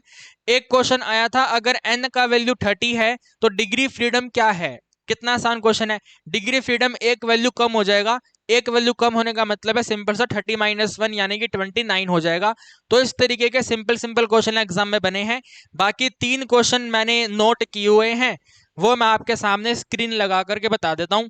पहला क्वेश्चन आपके सामने देखो, वैल्यू ऑफ जेड स्टैटिस्टिक बताना है, ठीक है, वैल्यू ऑफ जेड स्टैटिस्टिक बताना है, जहां पर एन का वैल्यू 16 है, एक्स बार का वैल्यू 24 है, सैंपल मीन का वैल्यू 24 है, म्यू का वैल्यू 23 है और पॉपुलेशन स्टैंडर्ड डेविएशन 8 है। तो देखो भाई, आपको मालूम है टी टेस्ट के अंदर जो वैल्यू होती है टेस्ट स्टैटिस्टिक की, वो होती है एक्स बार माइनस में म्यू के डिनोमिनेटर में एस इंटू में रूट में एन माइनस वन। ठीक है, सिमिलर वे में जेड टेस्ट के अंदर आंसर होता है एक्स बार माइनस में म्यू के डिनोमिनेटर में पॉपुलेशन स्टैंडर्ड डेविएशन के साथ में, ठीक है, के साथ में रूट ऑफ एन, ये वाला फॉर्मूला होता है। तो ये वाला फॉर्मूला आपको यूज करना है। तो एक्स बार वैल्यू 16 है, सॉरी 24 है, 24 में माइनस कर देंगे 23, म्यू वैल्यू 23 है, 23 डिवाइड कर देंगे पॉपुलेशन स्टैंडर्ड डेविएशन 8 है, तो डिवाइड कर देंगे 8 से, मल्टीप्लाई कर देंगे रूट में 16, इसको माइनस करेंगे 1 डिवाइड बाई 8 है, 1 बाई 8 के साथ में 4 है, 4 बाई 8 1 बाई 2 है, 1 बाई 2 का मतलब 0.5 है। This is the answer. ठीक है भाई, ये वाला क्वेश्चन आया था, तो देखते ही खत्म हो गया, बिल्कुल सिंपल है, कोई दिक्कत वाली बात है नहीं। फिर देखिए भाई, एक क्वेश्चन ये था 95% का कॉन्फिडेंस इंटरवल में पॉपुलेशन मीन जो है 152 से लेकर के 160 के बीच में है, तो बताइए मार्जिन ऑफ एरर क्या है। देखो भाई, जो अपना कॉन्फिडेंस इंटरवल की रेंज होती है, ठीक है, इन्होंने क्या दी हुई है 152 160 दी हुई है ना, तो 152 के साथ में 160 जो ये रेंज आपको दे रखी है, ये रेंज में फॉर्मूला होता है ये वाला। ठीक है, ये बनता है एक्स बार माइनस में स्टैंडर्ड ऑफ एरर ई और एक्स बार प्लस में स्टैंडर्ड ऑफ एरर ई। ठीक है, मतलब सॉरी स्टैंडर्ड ऑफ एरर नहीं, मार्जिन ऑफ एरर। ठीक है भाई, मार्जिन ऑफ एरर, तो एक्स बार माइनस करेंगे margin of error, x bar plus करेंगे मार्जिन ऑफ एरर, तो वो ये वाला आंसर बनेगा। तो बस इसी से कंपेयर कर लो, ये वाला आंसर इसके इक्वल, ये वाला आंसर इसके इक्वल। तो एक्स बार माइनस में ई का वैल्यू 152 है और एक्स बार प्लस में ई का टोटल वैल्यू 160 है। ठीक है, आपको कैलकुलेट करना है मार्जिन ऑफ एरर क्या है, मीन कैलकुलेट नहीं करना है, मार्जिन ऑफ एरर कैलकुलेट करना है। तो काम करो, साइन चेंज कर लो इसके, माइनस माइनस माइनस, ये मीन कैंसिल हो जाएगा और ये वाला आंसर बनेगा 2 इंटू में ई। ठीक है, 2 इन माइनस का 2 into E equal to minus में 8, यानी कि ई का वैल्यू आ गया 4। मार्जिन ऑफ एरर कितना है, मार्जिन ऑफ एरर 4 है। अगर ये बोले मीन बताओ क्या है, तो वो भी बता देंगे भाई, फिर माइनस, फिर साइन चेंज नहीं करेंगे, डायरेक्ट प्लस करके सॉल्व कर देंगे, मार्जिन ऑफ एरर कैंसिल हो जाएगा, उसके बाद मीन वैल्यू आ जाएगा। ठीक है, तो एक ये वाला क्वेश्चन आया था इस वाले चैप्टर से, और एक जो क्वेश्चन आपके सामने है वो वाला आया था। तो वैल्यू ऑफ टी स्टैटिस्टिक, जहां पर म्यू का वैल्यू 40 है, सैंपल का वैल्यू 36 है। ठीक है, टी स्टैटिस्टिक बताना है, तो टी टेस्ट के अकॉर्डिंग ये वाला फॉर्मूला अप्लाई करना है। तो ये वाला फॉर्मूला बनेगा भाई एक्स बार माइनस में म्यू के डिनोमिनेटर में एस इंटू में रूट में एन माइनस वन। ठीक है, अब लिखो यहाँ पे सैंपल मीन कितना है, तो sample of 36 mean, 36 sample mean है, 36 में माइनस करेंगे म्यू वैल्यू, म्यू वैल्यू 40 है, 4040।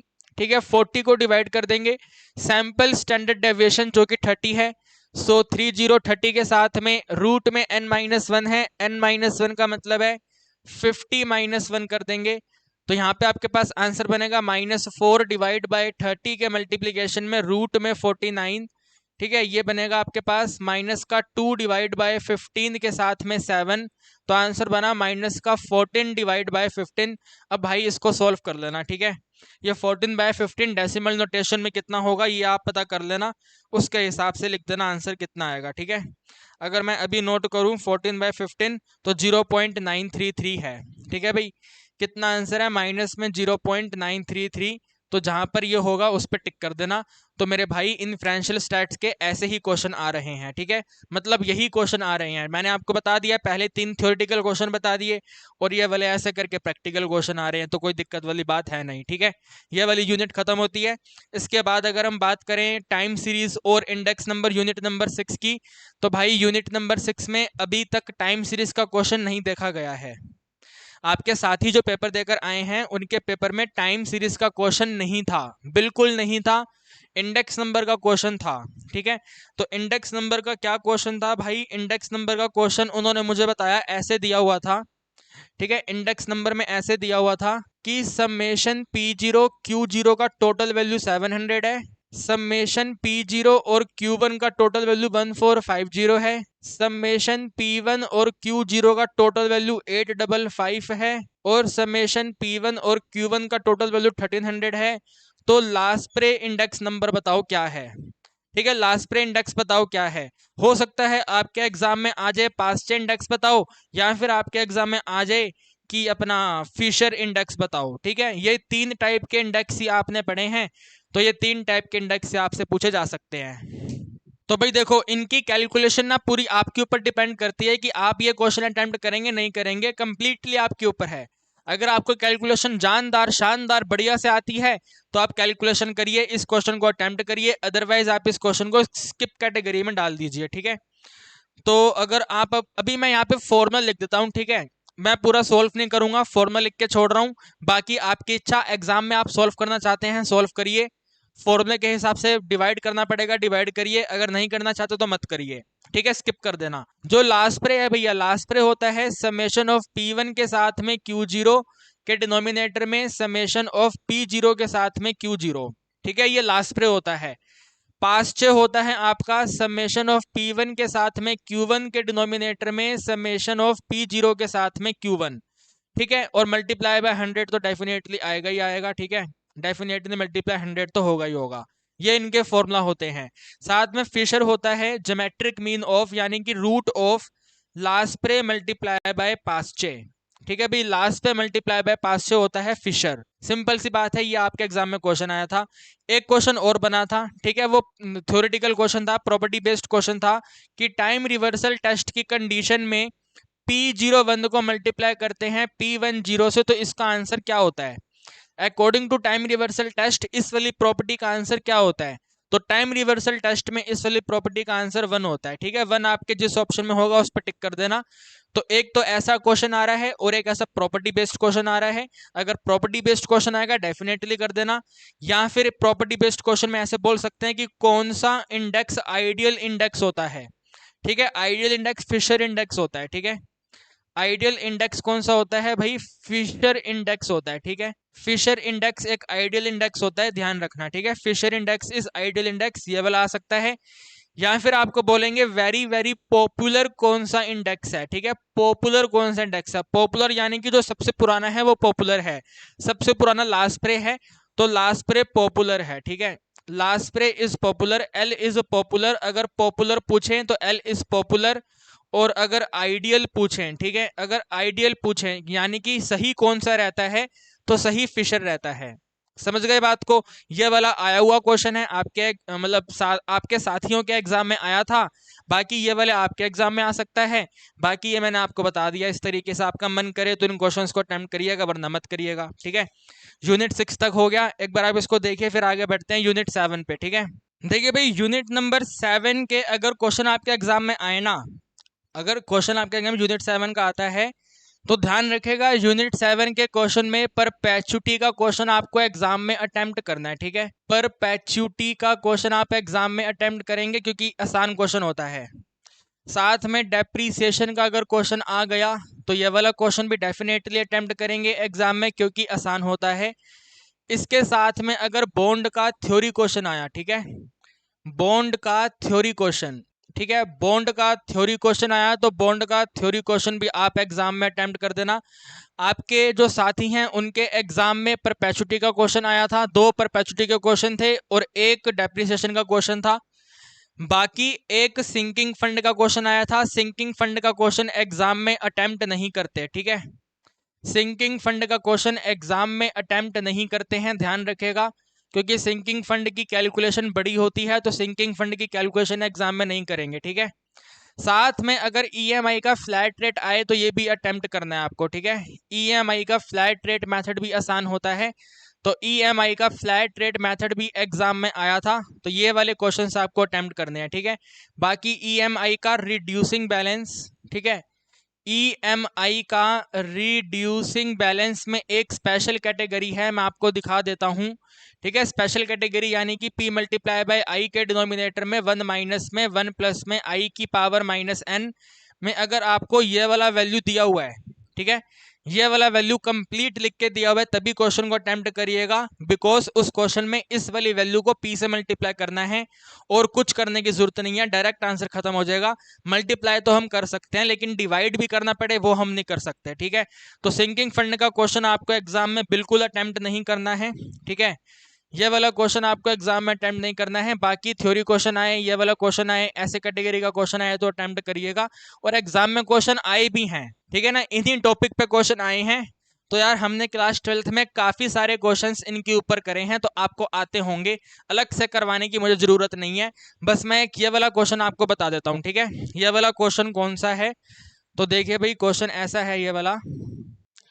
देखो यार जिस क्वेश्चन की मैं बात कर रहा हूँ वो वाला क्वेश्चन मैंने यहाँ पे कॉपी तो नहीं किया हुआ, लेकिन आप ये वाला क्वेश्चन देखिए, परपेचुटी का क्वेश्चन है, आप अपने आप इसको कोशिश कर लेना करने की, ठीक है।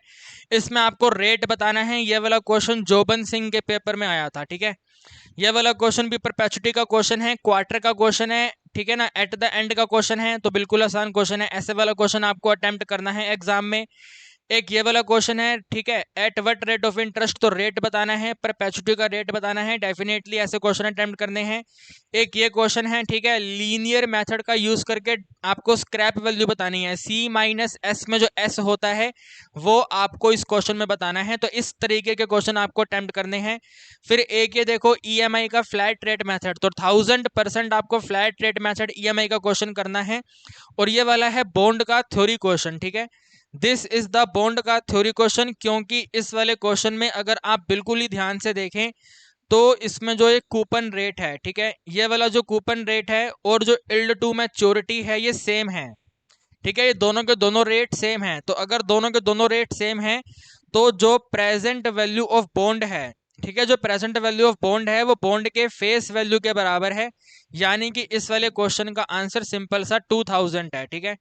क्या है इस क्वेश्चन का आंसर, सिंपल सा 200 है, गलत बोल दिया मैंने। इस क्वेश्चन का आंसर सिंपल सा 200 है। तो ऐसे वाले थ्योरी वाले क्वेश्चन आपको एग्जाम में करने हैं, ठीक है। अब एक और क्वेश्चन जो मैं आपको कह रहा था वो वाला मैं आपको बोर्ड पे लिख के दिखा देता हूँ, ठीक है। वो वाला मैं बोर्ड पे लिख के दिखा देता हूँ। गाइज आप मेरे से नाराज तो नहीं हो रहे कि सर आप क्वेश्चन नहीं करवा रहे? यार मैंने आपको क्वेश्चन दिखा दिए ना, आसान है, सही में आसान है मेरे भाई, बिल्कुल आसान है क्वेश्चन, मैंने आपको दिखाई नहीं क्या अभी? आप उन क्वेश्चन को सोल्व करके देख लो, अगर ना हो तो बता देना, मैं आपको करवा दूंगा। 1000% आप कर पाएंगे, मुझे यकीन है, ठीक है। और जो मैं ये वाला क्वेश्चन कह रहा था, ठीक है, ऐसे वाला क्वेश्चन, तो ये ऐसा है, ठीक है, मतलब अगर आप क्वेश्चन को रीड करोगे तो क्वेश्चन को रीड करने के बाद में डेटा ऐसा बनेगा कि जो लोन अमाउंट है वो 45,000, नहीं लोन अमाउंट नहीं, sorry sorry sorry, loan amount नहीं है, लोन अमाउंट नहीं है, कोई किसी वैल्यू किसी आइटम का प्राइस दिया हुआ है, ठीक है, किसी आइटम का प्राइस 45,000 है, आपने डाउन पेमेंट कर दिया, ठीक है, आपने डाउन पेमेंट कर दिया, डाउन पेमेंट करा है 5,000 रुपीज का, जो बैंक ने ईएमआई बनाने के लिए रेट चार्ज करा, ठीक है, बैंक का रेट ऑफ इंटरेस्ट जो है वो 6% पर एनम है, ठीक है, बैंक का रेट ऑफ इंटरेस्ट 6% एनम है। और ईएमआई बनवाई गई है 5 ईयर्स के लिए, ठीक है, ईएमआई बनवाई गई है 5 ईयर्स के लिए। और आपको कहते हैं इसमें ईएमआई कैलकुलेट करने के लिए यूज करिए 0.005 को डिवाइड कर दें 1 माइनस में 1.005 की टोटल पावर -60, तो इसका टोटल वैल्यू 0.0194 है। तो इसमें ईएमआई क्या है, ठीक है। तो ये वाले क्वेश्चन का मतलब है ये वाला क्वेश्चन, ठीक है, ऐसा क्वेश्चन। तो आई अपॉन में 1 माइनस में 1 प्लस आई पावर एन, आई अपॉन में 1 माइनस में 1 प्लस आई पावर एन आपको दिया हुआ है, ठीक है, this is given to you. तो करना क्या है, लोन अमाउंट को इसके साथ मल्टीप्लाई करना है, तो लोन अमाउंट को इसके साथ मल्टीप्लाई करना है और कुछ नहीं करना है। लोन अमाउंट होता है प्राइस माइनस में डाउन पेमेंट, इतने का खरीदने गए, इतना डाउन पेमेंट कर दिया, तो भाई जो लोन अमाउंट है वो 40,000 है ना, लोन अमाउंट 40,000 है, तो बस 40,000 को इससे मल्टीप्लाई करना है। यार अब एनटीए आपसे इतना तो सपोज कर ही सकता है कि मल्टीप्लाई कर दो, तो ऐसा क्वेश्चन अटेम्प्ट करना है, ठीक है भाई। ये 4 जीरो उसके 4 जीरो गायब कर देगा, तो 194 को सिंपल 4 से मल्टीप्लाई करना है, ठीक है, समझ रहे हो ना भाई, 4 डिजिट की जीरो 4 जीरो हटा देगी, तो 194 को 4 से मल्टीप्लाई करना है, सिंपल। आपको मल्टीप्लाई करेंगे तो 4 4 जा 16 कैरी 1, 4 9 जा 36 और 1 37, 3 कैरी, 4 1 जा 4 और 3 7, तो 776 का आपका ईएमआई है। ठीक है भाई, 776 रुपीज का ईएमआई है। जिस ऑप्शन पे 776 होगा फटाफट तेजी में टिक कर देंगे। ठीक है, तो इस कैटेगरी के क्वेश्चन भैया एग्जाम में आ रहे हैं, 1000% आपको एग्जाम में ऐसे क्वेश्चन करके आने हैं। ठीक है, इसके बाद बात करें अगर एलपीपी की, यूनिट नंबर 8 एलपीपी है ना, तो अगर यूनिट नंबर 8 एलपीपी की बात करें, ठीक है, एलपीपी की बात करें तो भाई एलपीपी के अंदर ना डायरेक्ट ग्राफ बनाने वाले क्वेश्चन आ रहे हैं। समझ रहे हो मेरी बात को? एलपीपी के अंदर आपको डायरेक्ट ग्राफ बनाने वाले क्वेश्चन दिए जा रहे हैं। और अगर डायरेक्ट ग्राफ बनाने वाले क्वेश्चन नहीं है तो ऐसा है कि भाई ऑब्जेक्टिव फंक्शन का टोटल वैल्यू 2x के एडिशन में 3y है। ठीक है, ये ऑब्जेक्टिव फंक्शन का वैल्यू है। और जो कॉर्नर पॉइंट हैं वो 0 2 हैं, 3 0 हैं, ठीक है, 6 0 है और 6 और 8 है। अगर ये कॉर्नर पॉइंट हैं, ठीक है, ग्राफ बनाया गया, ग्राफ बनाने के बाद में ये कॉर्नर पॉइंट हैं, तो आपको बताना है मैक्सिमम जेड मिनिमम जेड का सब्ट्रैक्शन क्या है। ठीक है भाई, मैक्सिमम जेड में माइनस करेंगे अगर मिनिमम जेड, तो इसका आंसर क्या है? ऐसे कैटेगरी के क्वेश्चन आ रहे हैं, या फिर डायरेक्ट ग्राफ बनाने वाले क्वेश्चन आ रहे हैं। वर्ड प्रॉब्लम अभी तक नहीं देखी गई है, केस स्टडी अभी तक नहीं देखी गई है, ऐसे टाइप के क्वेश्चन देखे गए हैं। तो ये वाला क्वेश्चन तो आसान है ना भाई। करना क्या है इस क्वेश्चन में, इन सभी 4 पॉइंट को वहां पे सब्स्टिट्यूट करना है। 0 और 2 को यहाँ पे सब्स्टिट्यूट करेंगे, आंसर 6 होगा। 3 को सब्स्टिट्यूट करेंगे यहाँ पर, 3 2 जा भी 6 हो जाएगा। 6 को सब्स्टिट्यूट करेंगे, 6 2 जा 12 आएगा। ठीक है, ये 6 और 8 को सब्स्टिट्यूट करेंगे, 6 2 जा 12 होगा, 8 3 जा 24 होगा, यानी कि टोटल 36 होगा। तो 36 is the maximum value, 6 is minimum value. तो भाई 36 में 6 माइनस करना है, 30 आंसर आ गया। ठीक है भाई, 30 आंसर आ गया, वेरी वेरी सिंपल है। तो इस टाइप के क्वेश्चन आ रहे हैं और डायरेक्ट ग्राफ के क्वेश्चन आ रहे हैं।